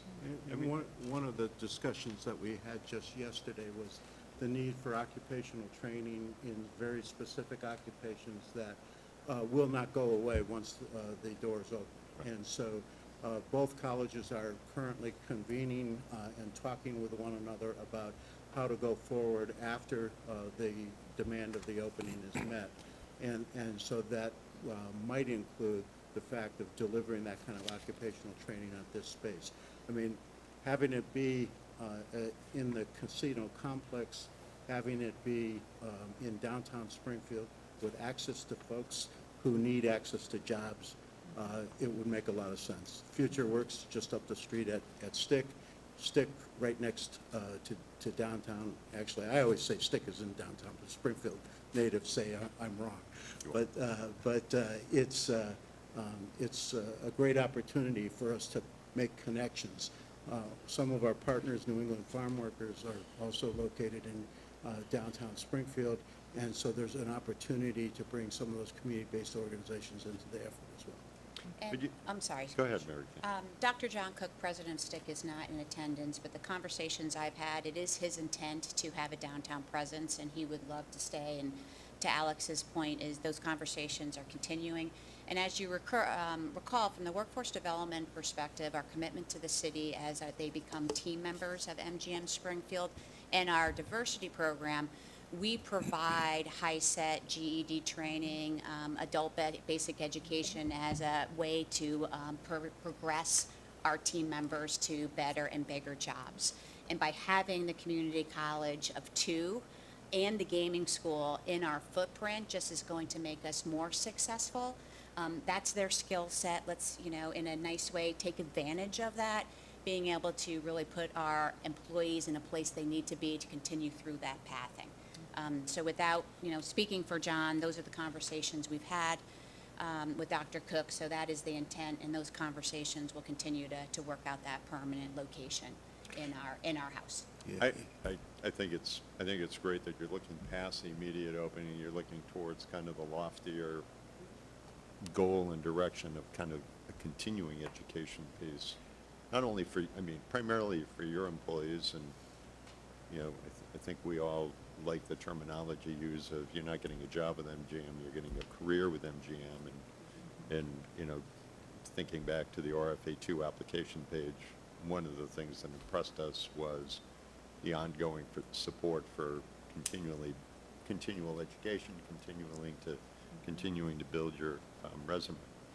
Well, if I might just add a little anecdote. We have many, as you know, many workforce development programs. We had a husband and wife sign up for one program recently, so we made sure that they were in different skills training. But the story is that the woman became a CNA and now is gainfully employed. That certainly helped the family income.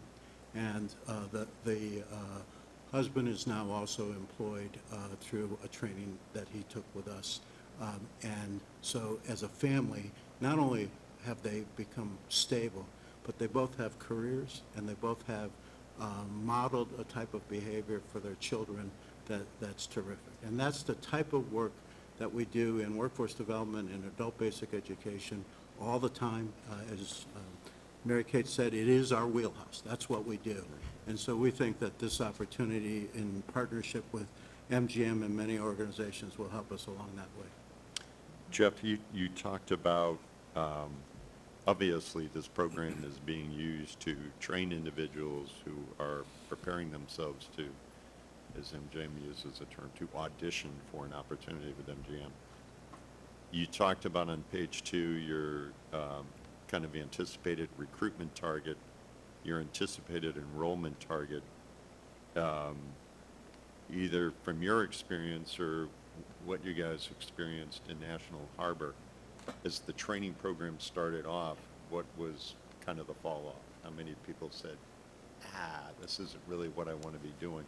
How many people kind of phased out of the training program after the initial recruitment and after the initial enrollment? Sure, and if I might start, yeah. Okay, go ahead. So, I'm sorry?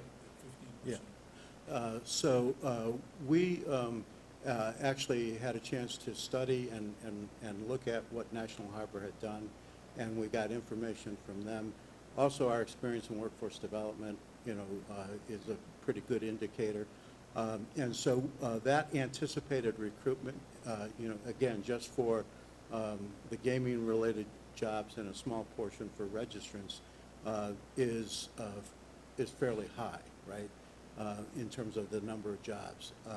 We actually think it'll be more people that will come to our door, but that recruitment level of 7,000 is probably pretty spot on. In terms of the anticipated enrollment, that's still higher than what MGM is looking for in terms of actual occupations, actual slots. And so we think our numbers are pretty good. In most of our workforce training programs and also in our discussions with National Harbor and their folks, about 15% of the people who enroll don't complete. And so we're pretty confident that our numbers are in good shape. Okay. Thank you.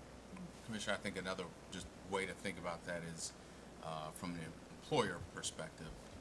just broadly, we have to have a pretty wide aperture of people who would even consider entering a field of this nature.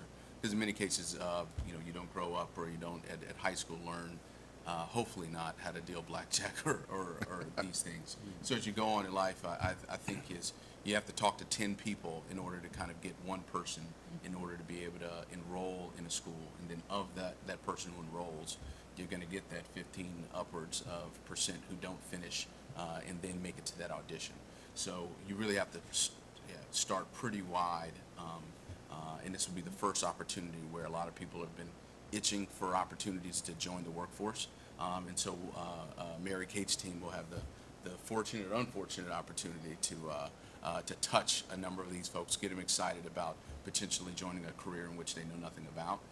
And then that's where Jeff's team really is going to do a great job in helping to train them and coach them up so that by the time they hit our door, they are ready to count to 21, can smile, have a great attitude, are willing to stand on their feet, pass a drug, background, and licensing test.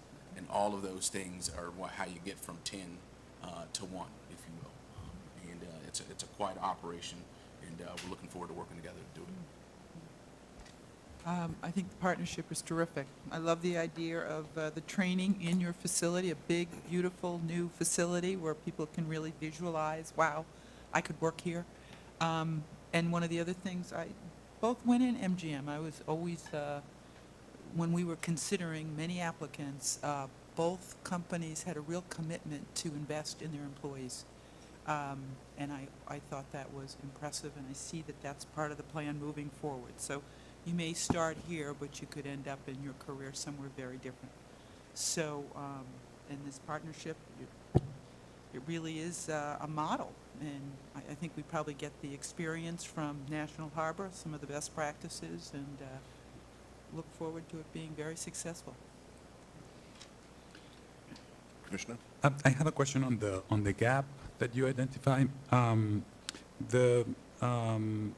The chart where in the memo in the packet that lists the expenses, is that for setup of the gaming school? Did I hear you mention?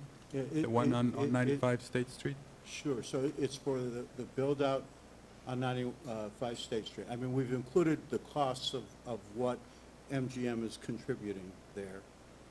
But it's also, these are very broad categories. So, Sure. for example, in facilities or planning, there's a number of different pieces that are part of those. But yes, so this would include the build-out at 95 State. So some of those planning costs, for example, have already been incurred? Is that a fair statement? Some of them have, some of them are still to occur. The majority are still to occur. But they can be then counted, as you alluded to, as part of the contribution Correct. that MGM is committed, that adds Right, up to both- 1.1 million Both below? MGM and the colleges have some commitment there. The colleges have also committed to providing $50,000, $25,000 per institution for the first year of 2 part-time recruiters. And so we're hoping to increase that commitment from them. We're also looking at a commitment from WIOA funding, and this is one place I know you all have had discussions about the use of WIOA vouchers, but certainly we need to get the state's commitment to allow that to happen, but then also look at dedicating WIOA vouchers specifically for hospitality and gaming training, similar to how WIOA vouchers have been dedicated. What's a WIOLA voucher? So the Workforce Investment Board system that exists in the Commonwealth, the voucher is an individual training account given to a person who's been unemployed or underemployed specifically for training. And so to get the Department of Labor and Workforce Development to agree that this type gaming training would be eligible, and I think they will agree with that, is one step. But the other is to look at how the vouchers are distributed in the region. A significant amount of the vouchers go to the one-stop career centers for basic job readiness type skills, And then there are a number of other industries that rely on those vouchers. So, for example, CNA training or pharmacy technician training and those types of things. So local regional discussions need to be had to talk about the importance of dedicating a stream of these vouchers toward that type of training. And so we've conservatively put a number in there. We hope that we can increase that. And is that what you referred to earlier as, you know, some other sources that you were exploring for that, for that cap? Are any of those funds federal funds, or do they come from federal grants? So WIOA money is federal money. Okay. Is somebody like the Gaming Commission, could they be grant recipients or of something like that, or any? That wouldn't be my understanding. These are monies that are go from the federal government to the state then through the workforce system distributes them to each region. In each region, the Regional Employment Board or the Workforce Investment Board then distribute them. They have a system in Hampden County where they distribute a portion of them to the one-stop career centers for that job readiness type of training, and then the others are available. The choice of the individual client, the unemployed person, is what rules the day. So I come in and I'm eligible for a voucher and I say I want to be a CNA, then I'm given a voucher. I can then apply it for CNA training. I come in and I say I want to be a tractor-trailer driver or a bus driver, then I can request a voucher for those purposes. The programs that are training programs that are available all have to be approved by the state as eligible for this type of fund. Anybody else? Jeff, do I remember that you were one of the ones who came in originally and talked to Commissioner Stebbins and I at the very beginning? Was that you and Bob Page and your former president, right? Actually, it was myself and Bill Messner. And Bill, just you and Bill, okay. And Bob actually joined the team a little bit later. All right, well, then, like, as Commissioner Stebbins will recall, like what I just said earlier about, you know, what kicked off the recruitment of women and diversity in hiring was the meeting with Susan and Liz Skidmore. So I go back to remembering the meeting with you and President Messner, and look how far it's come. That was way back when we were still in 84 State Street, but talked about getting the community colleges involved, and sure enough, it's actually materialized. It's very exciting. But and I will tell you it wouldn't have happened respectfully if it that- hadn't been for you and Bob coming in to see us. I will tell you that respectfully, the president thought I was crazy. Great. Well, even a blind squirrel finds an acorn once in a while. Thank you. I had a couple of questions. In the arithmetic must have been more or less comparable for the training center at National Harbor. What sources did you use to fill, and you must have had a gap, you know, if you were trying to charge people the same relatively modest amounts of money, you must have had an operating gap. How did it get filled in Maryland? So it was a little bit different down in Maryland. So the EDC operated a little bit different in Maryland, and they had a grant of I think about $100,000 or $150,000 that went to some of the workforce readiness programs for individuals who had qualified. It was like a fast start program to hospitality, and the EDC, different model in Maryland than here, funded that. So that was an opportunity there, and then also the community college kind of wrangled up, and to Jeff's point, really reallocated what they were doing because of the industry in MGM National Harbor coming to town. And to Jeff's point is that's what we're trying to do here is take available resources, knowing that we're coming very soon to town, put the priority there, the majority, because pretty soon the people coming through the one-stops are going to say, I want to be a dealer, I want to be in marketing because of the outreach and the workforce development we're doing in Springfield in the region. So that is going to shift soon. And to the point is we need to make sure we have the WIOA. But Chairman, a little bit different model. EDC had some additional grants coming through the doors there. And Chairman, if I may, I think what's also important to point out is is the requirements within the regs of the number of hours of instruction are pretty significantly higher here within the Commonwealth. Because you were assuming you'd be scarfing off people from other casinos? No, just in terms of, in order to be, to obtain a certificate, let's say to deal blackjack, there's an additional 40 hours of introduction to the Commonwealth's regulations that Jeff alluded to in terms of problem gaming, a number of other components. Really? CPR, So for we example. CPR, for example. We have 40 hours worth of requirements that are not comparable to what Maryland has? No, you have, well, they are different systems, okay? I think what Alex is referring to is that you have put in place 130 hours of training for blackjack dealing. You've put, if they take it as a second game, 80 hours. In other jurisdictions, it starts at 80 hours, and the second is more like 40 hours. So it was a significant increase in the number of training hours for specific games. Does anybody remember why we did that? I think our experienced folks from New Jersey that are now members of our commission had seen issues around less trained folks, issues around being at risk, and recommended some People higher like numbers. Burke and Bruce? Yeah. Well, that's- Those are our yeah. experienced folks, Right. yes. And I- That's my recollection is they. And the only other, I think there's also, in terms of how you deploy training, there are just realistic differences in terms of from a college's standpoint of what type of outreach that you want to employ, to deploy, as well as the administrative support to ensure you have a good, successful, well-run school. And I, from our perspective, we need highly educated and trained individuals for sure.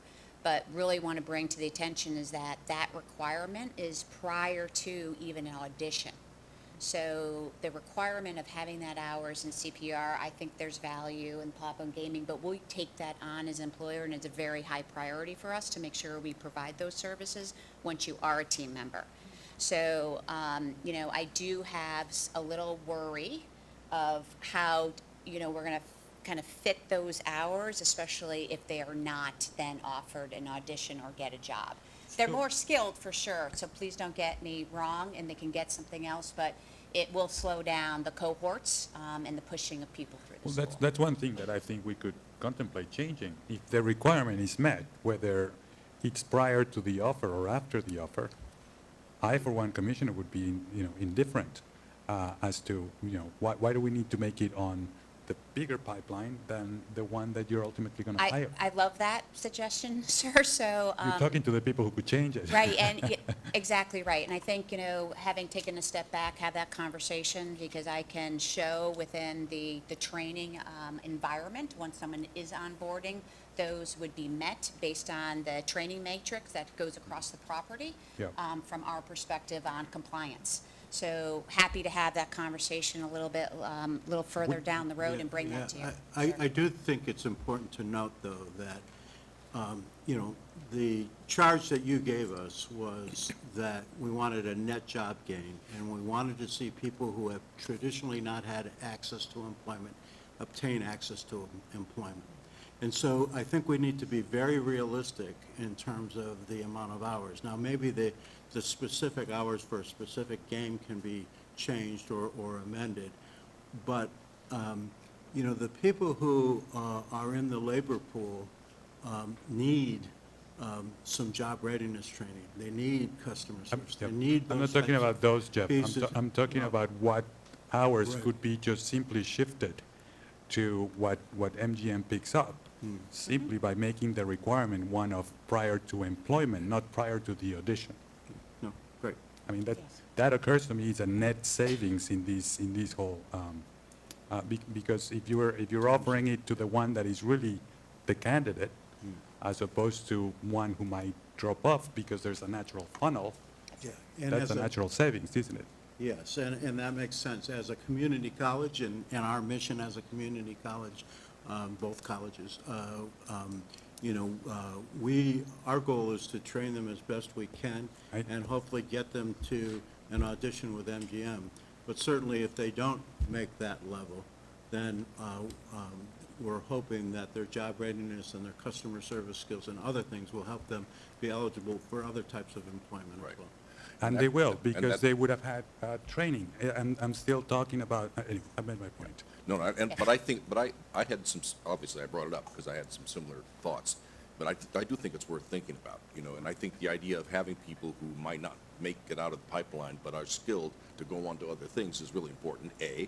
B, we made the decision that we made for good reasons at the time, but C, it's worth thinking about it, and just taking a look now that we know some more about it and see are there either any obvious things like possible trade-offs and or just other policy decisions that we might want to make is to think about that. We don't want that extra 40 hours to become a barrier, but we do want it to do it if it's really appropriate. So, but it's worth taking a look at it.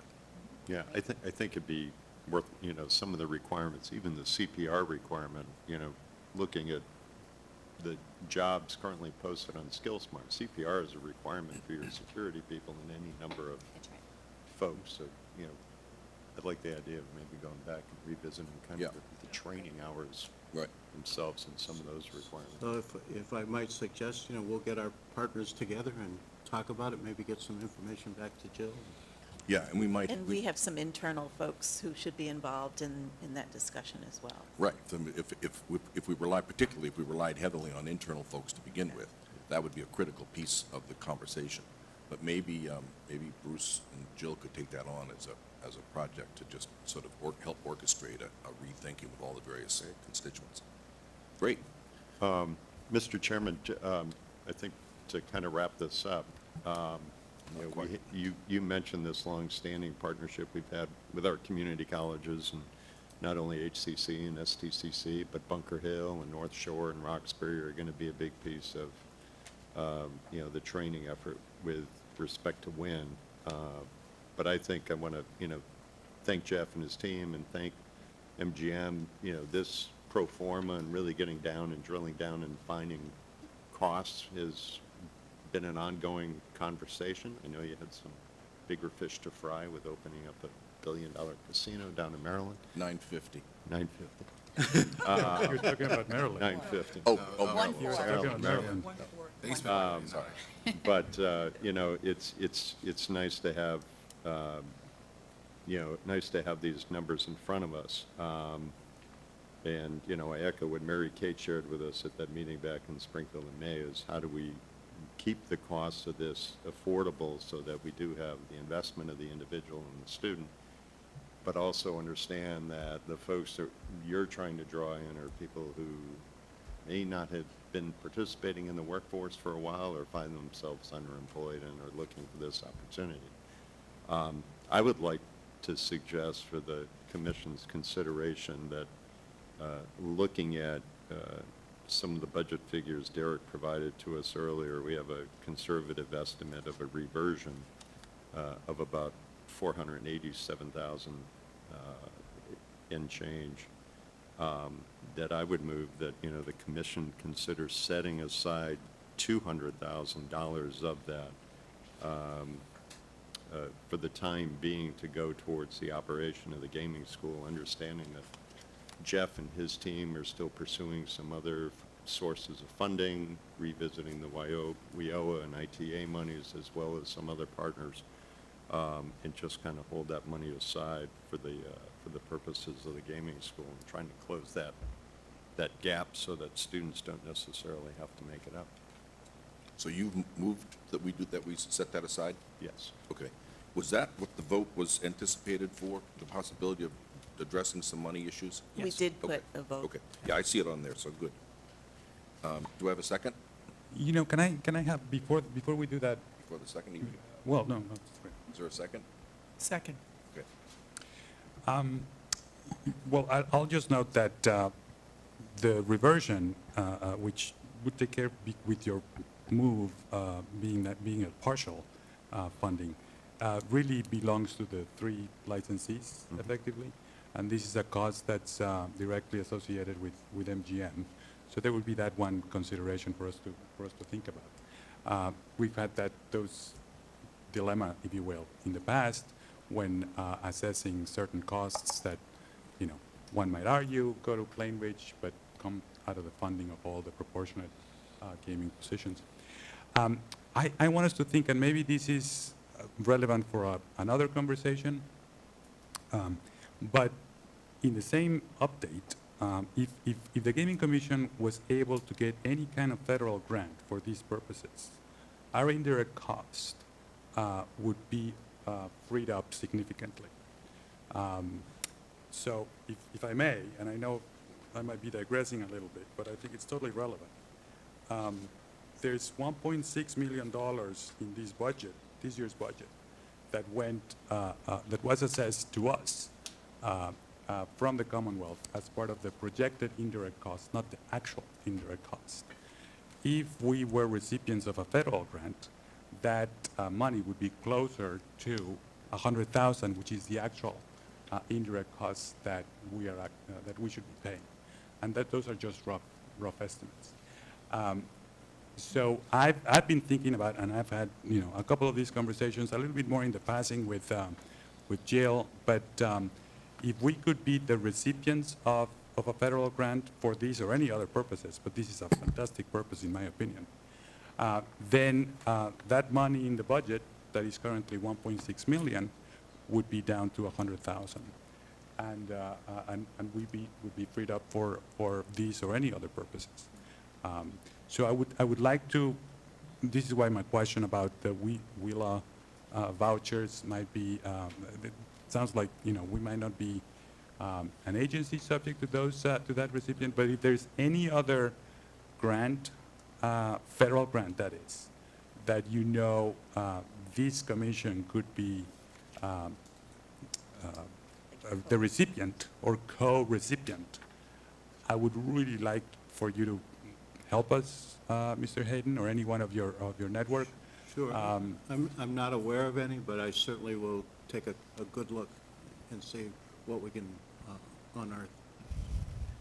I think CFAO Lennon might have something to say, and maybe some He was nodding, information about this. He was. Yes.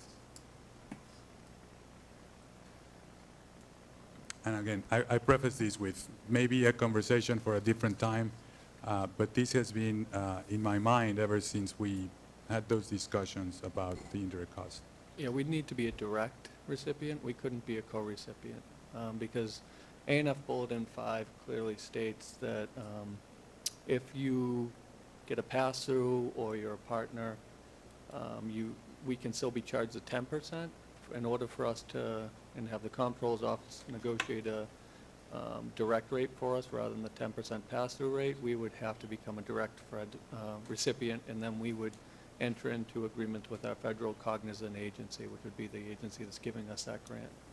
And that's when we go from 10% down to about 0.35%, which is the rate that I showed to you, which would drop us down to between the $50,000 and $100,000 range versus the $1.6 million range that we're getting hit right now. Right. So it's very beneficial to us and our licensees if we could find a direct federal grant that would apply to us, even if it were $20,000, Right. $50,000.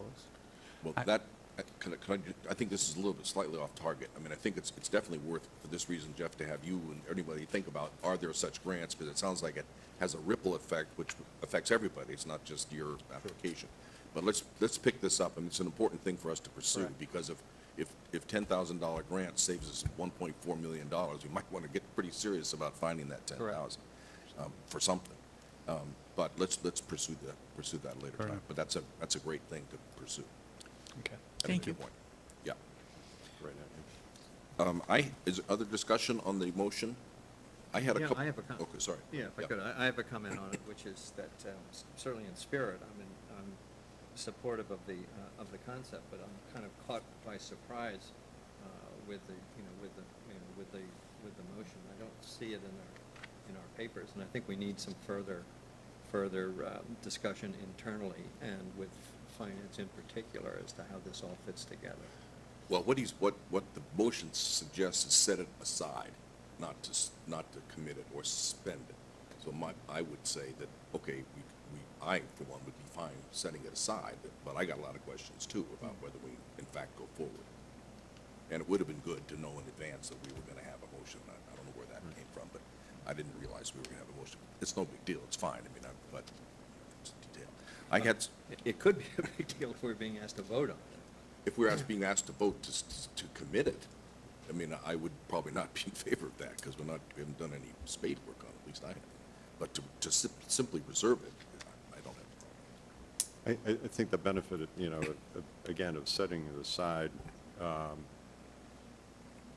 temporarily even frees up, the community college folks to, again, be able to go out and talk to other partners and keep a budget or a target amount of any requests that they might make to any other sources in mind. I mean, this is a point of saying, setting aside $200,000 and let's see what, let's see what they can leverage to close the rest of the gap.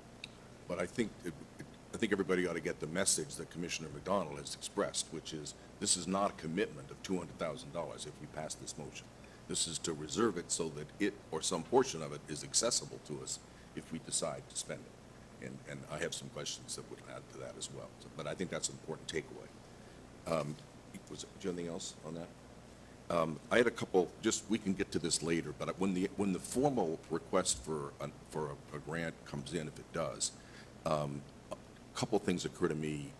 First of all, there's a sentence that says an additional continued investment required to maintain affordable rates for students. That's above and beyond the 432, I guess. So what's going to happen downstream? If we're going to do X in year one, what's going to happen in years 2, 3, and 4? A. B. Bristol has started a culinary institute, right? It's Or is it- Casino management. It's a casino as well. management, right, okay. And they have not made a request from us for any money, I don't remember. Jeff? So if I can help you with that piece. So their effort is a credit program, and so students are eligible for financial aid.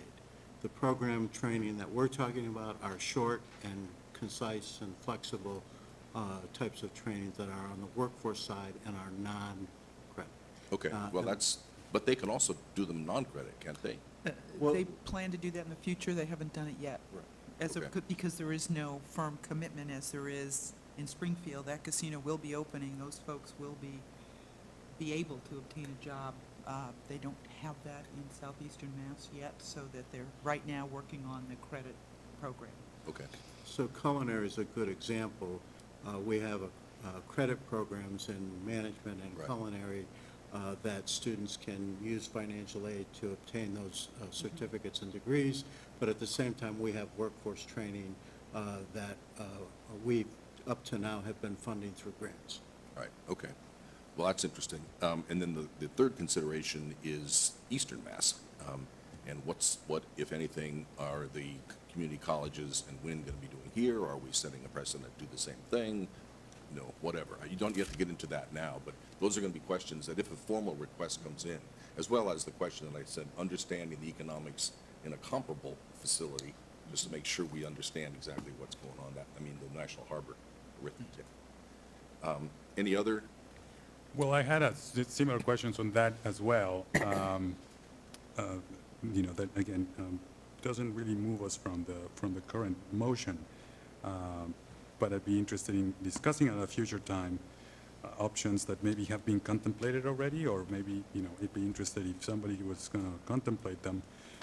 Things like low interest loans, or some of these monies to go something like that. Partial grants, or maybe some discounts based on residency, which happens elsewhere. Therefore, maybe some of these monies, or some of what's anticipated here to be a price per student could be targeted a little bit more towards Springfield and Holyoke residents, which has always been one of the main goals. But to the point that you've already made, I wasn't really expecting this motion, but it's already set aside for all intents and purposes, because we have not voted essentially to return this assessment to the licensees. These are preliminary numbers, but are conservative numbers. So even half of it, or even a portion of that he's very conservative, so I'd be in favor of voting for the motion. Anybody else? Questions? The motion on the table then is to reserve 200,000 of the excess, I guess, whatever you refer to it.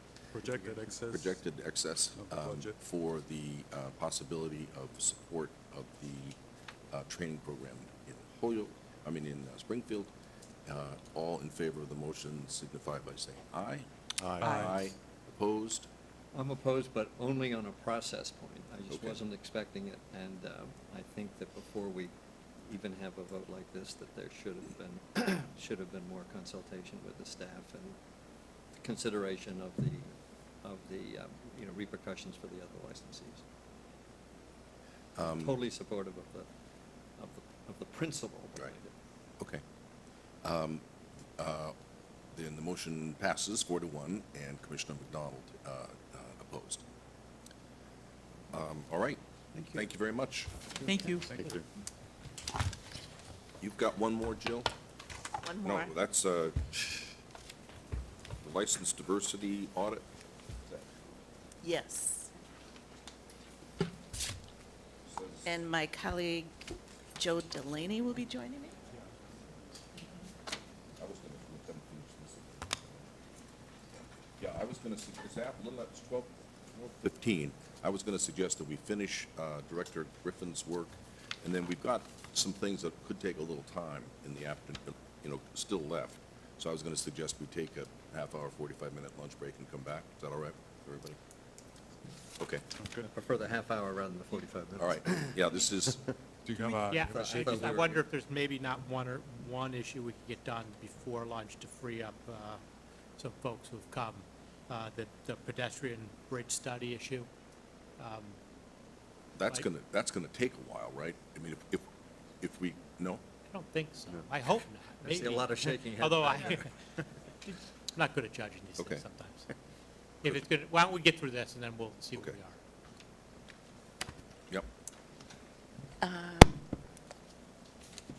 So each gaming licensee, as you know, has established specific goals during construction for the utilization of minority, women, and veteran businesses, as well as goals for workforce in those areas.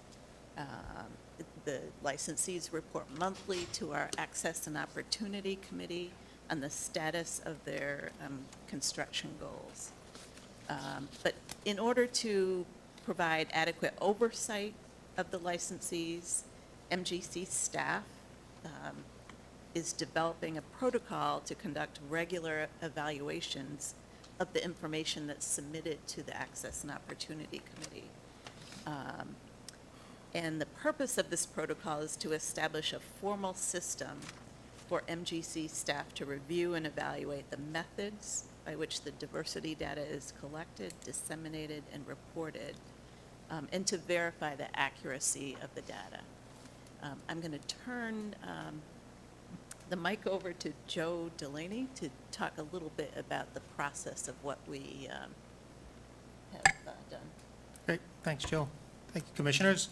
I think just stepping a little bit back from this, just as a part of our oversight role of our licensees in total, right now, we are starting to develop written procedures to help formalize and standardize some of these oversight activities that we're doing. And this is sort of the first piece of it. The diversity piece has been an ongoing requirement since the beginning of the projects. And as this is going on, we're developing this for the construction level, and then we'll move that on into the operations at some future date. And again, the goal here is to develop a system so that we can understand the management systems that are in place to track the diversity numbers, and also to come up with a method in order to verify those to ensure that we're getting accurate data. At this point, what we have done so far in this, the first step was that Jill and I met with our licensees. They each took a couple hours out of their days to sort of walk us through the process of understanding their management systems.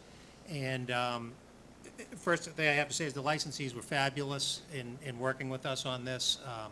We had asked each of them to take a look at a couple of their subcontractors and pull together information so that we could understand just how the data flows, how we could follow this from when they start a procurement process to hiring a contractor and the subcontractors and the flow of money and how the whole thing works. And as we found out, it's a complicated process, and each of our licensees do it somewhat differently. So we have to understand sort of two processes, and I think we got that out of this whole process. And as I said, they each spent a couple of hours with us. They walked us through every step of the process. We had some follow-up meetings with them. And the upshot of all of this is, at this point, we really think that we have a good understanding of their management systems and that those systems are really quite robust. In Massachusetts, the requirements for diversity, I think, are a bit more stringent than in some of the other jurisdictions that our licensees have worked. So they've really had to develop these management systems really out of whole cloth for these projects. And they've brought on a great staff of people. They've worked really hard to develop the databases, to track things, and to do all of those things. So in summary, we really have a high level of confidence that there are good systems in place and that the data that we're getting is good. Now, with that said, the second piece of this is to develop some protocols so that we can really test these management systems. We now understand them, so we're documenting those, and we're coming up with systems to test those management systems just to make sure that the data that we get at the AOC meetings is accurate and is reflective of what's happening on site. And that's where we are today, so I'm happy to answer any questions. And the second part, Joe and Jill, when do you estimate that we might be in a good position to have some of that look back, just broadly? Yeah, I'm thinking like the September, October timeframe. And, and with what we've found or what we've understand of their systems, we don't think this needs to be, an every month thing or maybe even an every quarter thing. It's probably a couple of times a year that we'll go and take a look at. We'll pick a sampling of subcontractors and a sampling of their staff to look at the, to look at the workforce and to look at the subcontractors. Right. So it'll be sort of like a random sample. So we're finalizing those pieces of that right now. Yep. So I'm looking at that sort of September, October timeframe. Okay. Joe, how does the information we gather from the AOC kind of, is the AOC documentation they share with us every month, can that be a kind of tool to balance out through their auditing mechanisms, whether, we're getting accurate information or not? Well, that's what we're doing. We're trying to understand what they present to us at the AOC meeting. How do all of their systems work together to roll up that information into that package? Right. And that's really what we're trying to verify with this just on a periodic basis. You made the mention that obviously our licensees have maybe not had to deal with this information in another jurisdiction, but think of it from the contractor side of it. I would have to think of a lot of their documentation in terms of hours and vendors and things are processes they automatically have regardless of where they operate in order to make sure they're paying the people who show up or the companies that show up. So how many of the tools that are being used would have been used in a normal construction fashion anyway?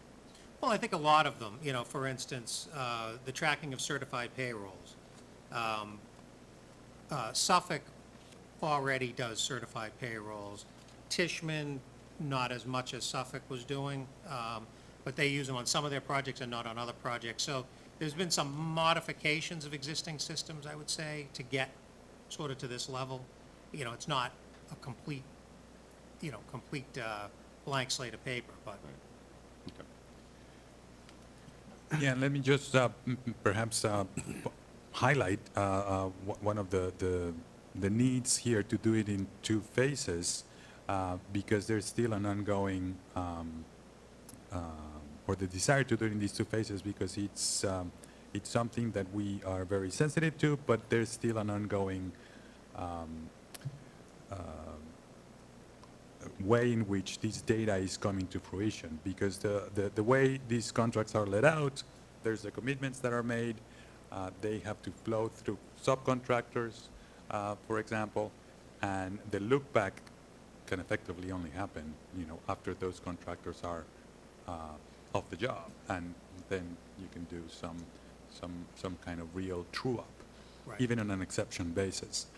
So I think the process here is very appropriate. It's very good that we have, like you have done, ascertained well the system, the robustness of what they're collecting, how they're collecting, whether they're in accordance with other best practices.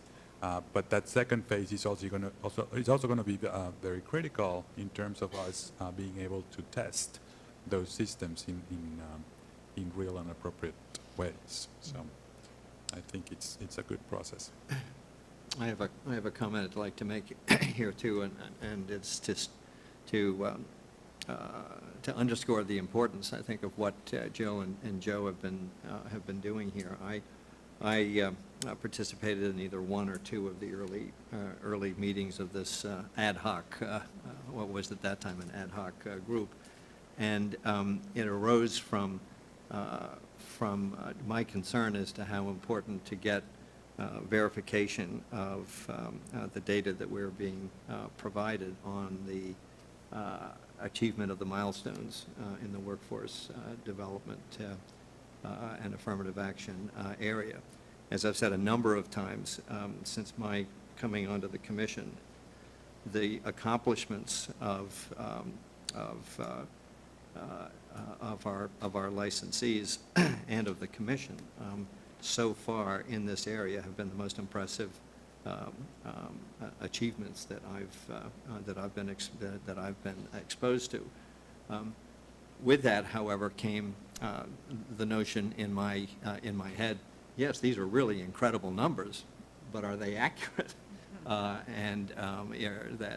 Is there real substance behind it? And in earlier aspects of my professional life, I was involved in a number of cases, investigations that turned into criminal investigations and thereafter turned into criminal prosecutions of fake numbers in the as to in this instance federal grants that don't have any direct pertinence here, but underscored the importance of systems being in place to have on a regular basis a demonstration of the reliability of the data that we're being given, because it's so impressive. I would hate down the line to have this accomplishment be diminished in any way by questions being presented as to the substance behind what is being reported to us. So, great job. Commissioner McDonald, we left each meeting really confident that the information presented to us was accurate. We sat there with binders of documentation and different methods. We feel very confident that not only the licensees, but their contractors are experienced and do well in this area. So. Thank you. Great. Anything else? Thank you. Thanks for that update. Thank you. Okay, So, Mr. Chairman, 12:30, yeah, here's what we have. We have maybe two issues that still have guests in attendance. The one issue, item 9, from Ombudsman Ziemba, which he thinks is a 10-minute issue, which Ms. Crum has been here for the morning, and then she's always here. No sympathy. But she'd rather be someplace else. And then item number 6, Mr. Barnett has some interest in, which Director Lightbound says is also another 10-minute issue. So then I would say let's just go through, because the other stuff is going to, Be quick. Director Connolly's report is 1-2 slides. Sure, absolutely. So, yeah, let's take a break right now, and then we'll come back and finish Great, everything. thank you, sir. And we are on to 12:35, that would be. We are on to Commissioner Ziemba, Ombudsman Ziemba. Thank you, Commissioners. I'm joined here by Jackie Crum, WIN Senior Vice President and General Counsel, who's here to help us with any questions you may have. Before you today is a minor modification to WIN Boston Harbor Section 61 findings to reflect that WIN is planning to conduct and complete a Mystic River pedestrian bicycle bridge feasibility study itself instead of paying the Department of Conservation and Recreation, DCR, to conduct this study. We view this change requested by WIN as a technical change meant to update our Section 61 findings. While this is a technical change to accurately reflect how the study will be conducted, we think that the work on this issue is important because it further demonstrates the Commission's and WIN Boston Harbor's emphasis on improving regional alternative transportation options. WIN has expressed great enthusiasm in moving quickly to determine how to make a new pedestrian and bicycle connection over the Mystic River between Everett and Somerville. Numerous important stakeholders, including but not limited to Everett and Somerville, agencies including DCR, MBTA, and the Gaming Commission, and other important stakeholders are actively working hard on trying to make this important connection. It is likely the study will be completed by the end of this year. Significant further design, further review, and environmental processes would need to follow this study. The amendment to the findings would be subject to WIN's acceptance and DCR's consent. Conversations are well underway to make sure that the particular form of approval by these parties meets the specific particular requirements of those agencies and how they need to assent or consent. However, we recommend the Commission make this important technical change now to add its support to this potentially exciting new alternative transportation option for the region. The motion in the packet reflects the three commissioners that would be voting on this, Commissioners Cameron, Stebbins, and McDonald, and Suniga, as those are those that approved the original Section 61 findings. Council Blue is informing that in framing a motion, a commissioner can refer to the motion that is in the packet instead of having to read the full motion. And with that, I have any questions. Anything you want to add, Jackie, since you've been sitting here so patiently? I very much appreciate being taken out of order on the agenda.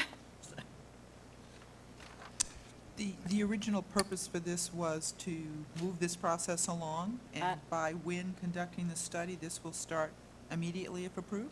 Right, we initially met with DCR, and they said they're very excited about the study, and they participated in the selection of the consultant who will be undertaking the study. But they are short-staffed and asked if we could lead the process.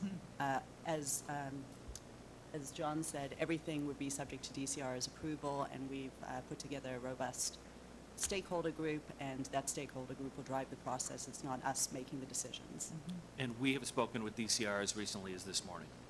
Okay. It seems like all the relevant parties are in agreement, and this is a way to expedite the process for an important program, so I think it's a good idea. Yeah, I can just add one thing to it. It arises from my experience on the review team, the mitigation review team, and that a number of the planning and other grants that grant applications that we were reviewing made reference to this footbridge and bicycle. Is it bicycle and footbridge? Yeah.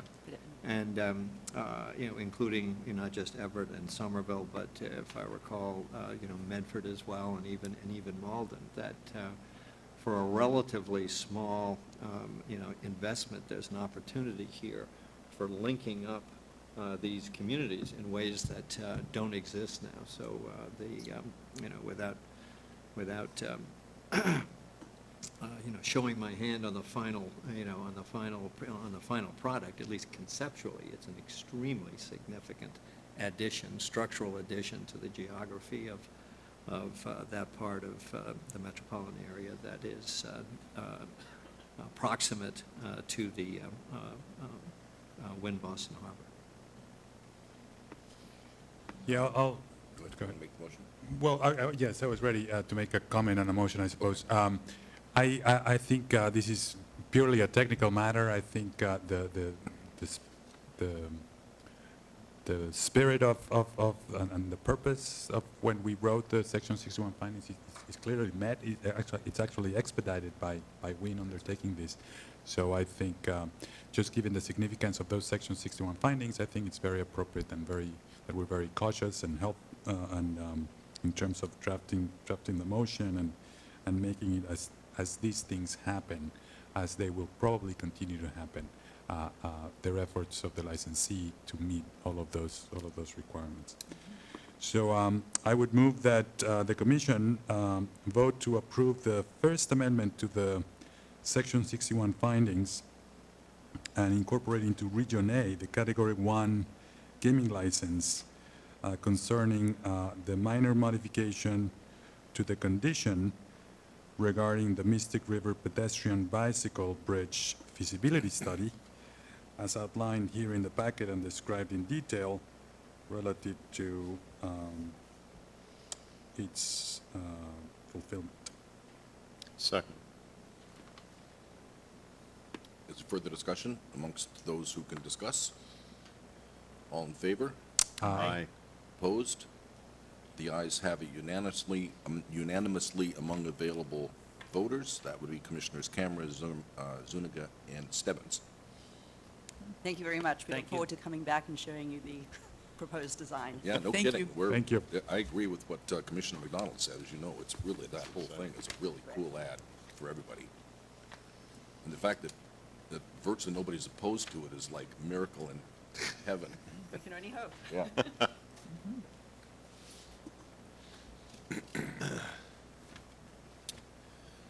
Director Lightbound. Good afternoon, Commissioners. Good afternoon. And Commissioners, if I could just reemphasize what I said during my comments when Director Lightbound wasn't here, that we had 2 successful days of racing this past weekend, and Director Lightbound and her staff were really instrumental in having the processes go smooth. So thank you to her for that. Alex, how many people would be in the live audience back when they were running, the most recent full meets? Oh, boy, like- maybe a few thousand. So- And they had like 10,000 on Saturday. So this and- was like 2 times or 2.5 Oh, yeah, times? yeah. 3 probably times more as than many? that, probably 3 Yeah. times as many, yeah. Did they have that many last year? It was a little less than that. It was around 8,000, so, they had a considerable bump on Saturday, this year. And they also handled 1 million on Saturday, which was, way up over last year. And the Sunday was similar to what they had done last year. So Great. it was a good day of racing. Still And a- we had a great communication and help with the Suffolk staff and racing officials, again, as usual, too. Great. Point that How out. long were those lines for licensing last minute? We had quite a few people, Yeah. but we made a few changes, pre-printed some badges on people that we knew would be coming in and things like that to In help advance, make it right. a little smoother.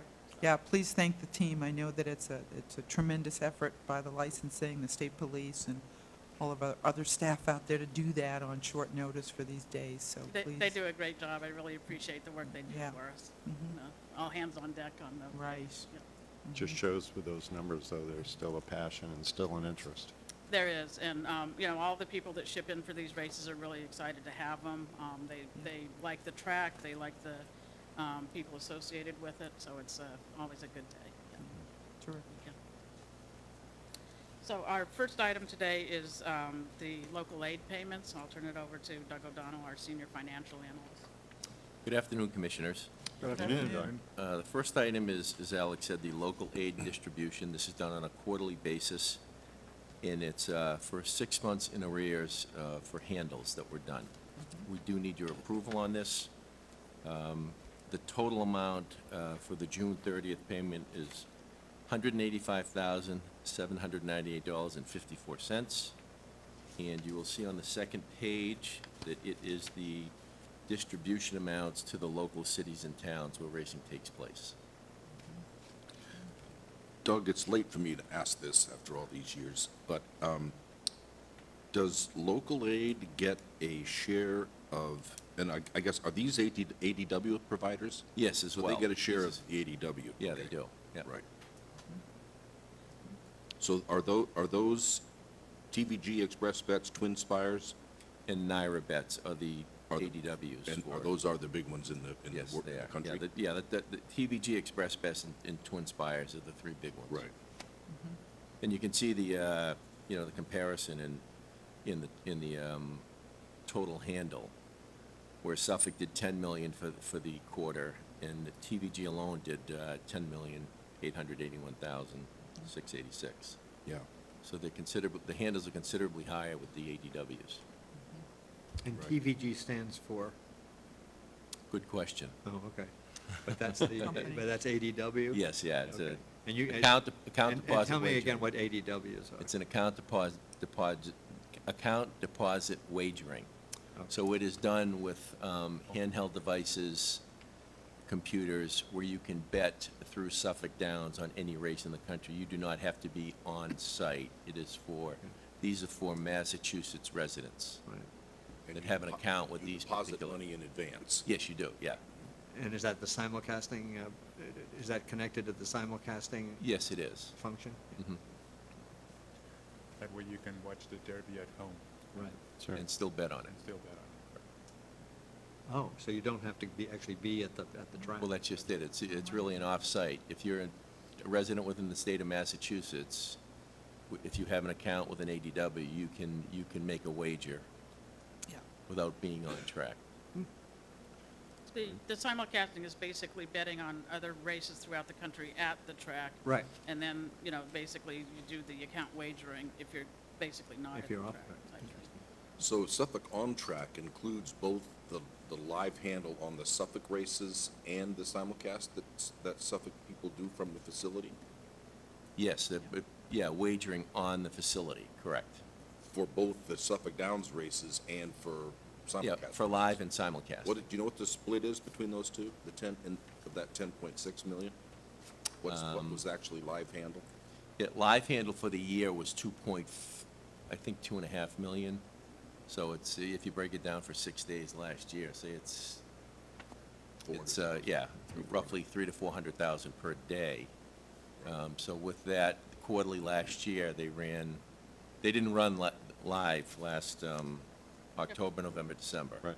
So there wasn't live racing on that $10 million that's shown on this report. So this is all simulcasting? That This- item this, is also yes. simulcast? Yes. That time period. Right. Oh, I'm sorry, this isn't the course. This is for October, This is- November, and yeah. December, All right, so sorry, it wouldn't yeah. it wouldn't Right. reflect live racing. Right, sorry, right. Mr. Chair, I'd move that the commission approve the local aid quarterly payment dated June 30, 2017, is broken out in the packet. Second. Oh. For the discussion? May I Further amend the discussion? well, Sure. I guess it's implicit that the amount is implicit if it's in the packet, but the motion did not include the amount. I would accept that amendment. Yep. Further discussion? All in favor? Aye. Aye. Opposed? The ayes have it unanimously. Okay, next on the agenda, we have a request for consideration, Suffolk Downs Capital Improvement Trust Fund. These are projects that are done that are approved by the architect, which in turn, he reports it to us and tells him that he has reviewed it. For this particular request, the total amount is $150,998.18, and we do need your approval on this. Doug, I have a quick question. I'm looking at this, but I'm also looking at item C. And just remind me again of what step they are in the process. So 2016-2 is the copier purchase for $10,000. In the next report, I know, which is a separate item, that number came down after the architect, I think, reviewed it and made some recalculation or correction in the cost. Yeah. So there's no problem between the varying figures? No, between there's these not, two because there was a difference in from their original request for consideration, they had one price, and the actual billing and what was done was lower than that amount, so we make the adjustment. Okay. Yeah, Motion? Yeah, I think all the paperwork's in order, and it's been, the architect has recommended that we approve, so I move that we approve the Suffolk Downs Capital Improvement Trust Fund request dated July 13th, 2017. Second. Further discussion? All in favor? Aye. Aye. Opposed? The ayes have it unanimously. And the next item would be the request for reimbursement from the Suffolk Downs Capital Improvement Trust Fund. These are projects that were reviewed by the architect, and they were actually approved and done, and all of the bills and paperwork have been submitted. So the total amount for this reimbursement to Suffolk would be $116,658.43. And as you can see on these two reports, the request for consideration and request for reimbursement, there are duplicates. There are items that are the same because the architect did go out, reviewed them, and at that particular time, they had all the work done and they were paid in full. So what's the difference between request for consideration and request for reimbursement? Request for consideration is them sending in a report stating what work they are going to get done. Okay. And the request for reimbursement is once everything is paid in full, and the architect reviews all of the work that has been done, that is when we submit a reimbursement. Okay. Any other? All in favor? Aye. A thought motion, you I'll were- make the I thought motion. you It's a moved, sorry. second motion. I move that we approve the request for Suffolk Downs Capital Improvement Trust Fund for the reimbursement dated July 13th, 2017. Second. Further discussion? All in favor? Aye. Opposed? The ayes have it unanimously. Bruce Barnett's here. I don't know if he wanted to make any comments while he was Oh, here. sorry. Thank you. From Suffolk Downs. When you know the rule, when you're winning, never say a word. Thank you. Thank you all. All right, thank you. Thank you. Now Director Connolly.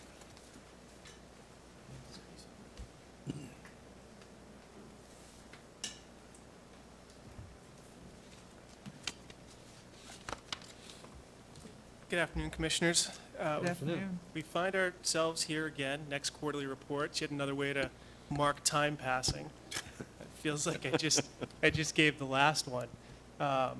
But again, to refresh your memory, this is a report to demonstrate just activity, not necessarily outcomes, but just activity in the licensing department in terms of vendors and employees. So first up is the vendors that have been licensed in this last quarter, 126. I think last time we were here, we were discussing the potential impact of the change in the regulation, which requires a statement of business relationship from the non-gaming vendors. So we have seen a decline in what we were anticipating in terms of registrants, but still a significant number.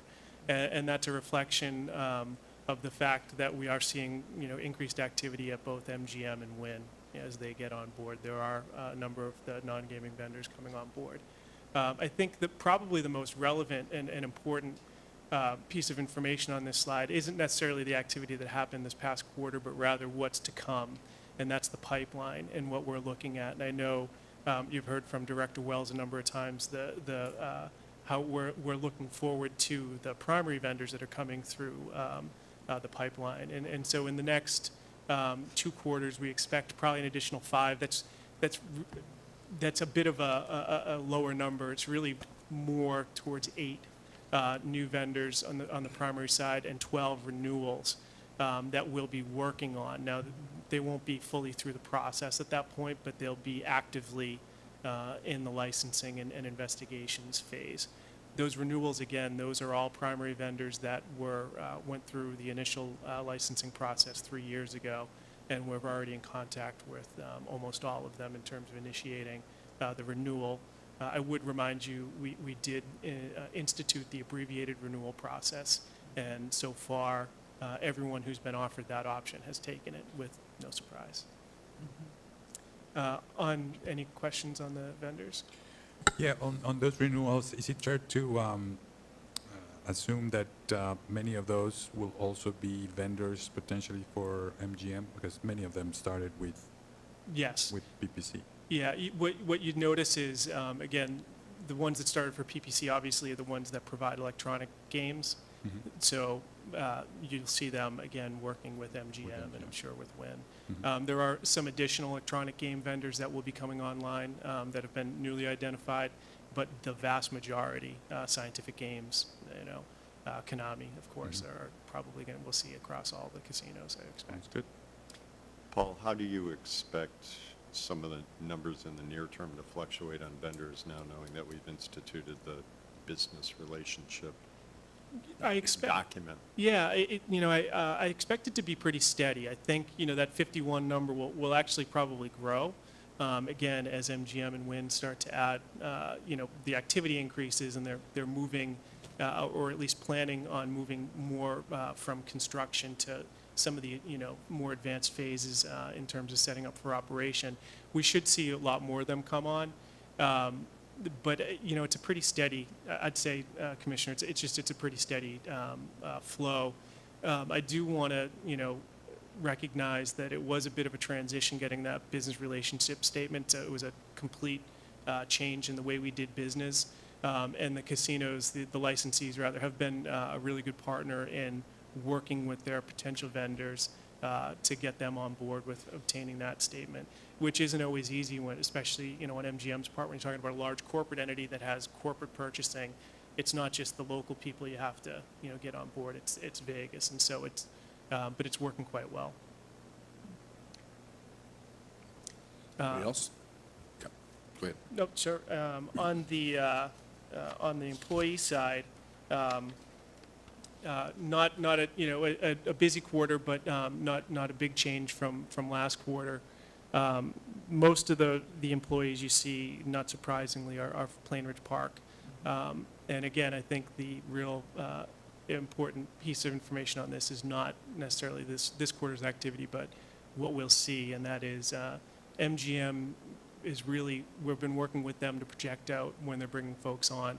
Next 2 quarters of calendar year 2017, we're going to see an increase probably, in the 40 to 50 additional MGM employees.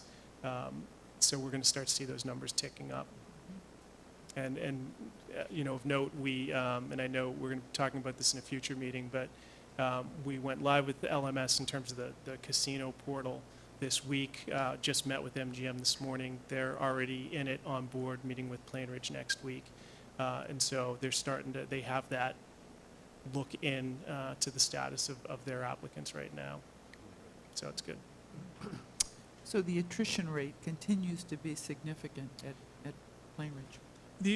It's been steady. I think it was high in the beginning when people, I think, new to the industry is trying to find their way. It seems to have to be honest, I haven't run those numbers in a while, but it seems to be pretty steady. But you do see, I think, a pickup in the number of service employees towards the end of the year as the summer gears up. I think they staff up a little bit more in some of those positions. But the turnover remains, I would say, constant. Questions, anything? Well, Paul, just very briefly, I'm sorry I didn't ask this beforehand, but going back to the vendors. Sure. The non-gaming vendors, you've got 51 there. What would be a typical non-gaming vendor that are described here? So I smile at that question because it's literally anything. Anyone who's not providing a gaming, something directly connected to gaming, or hasn't done so much business that they've been elevated to secondary. So I laugh because it's everything from plumbing to supplies to it really the casinos. And again, you know the story far better than I, but the business impact they have across a range of industries is really amazing.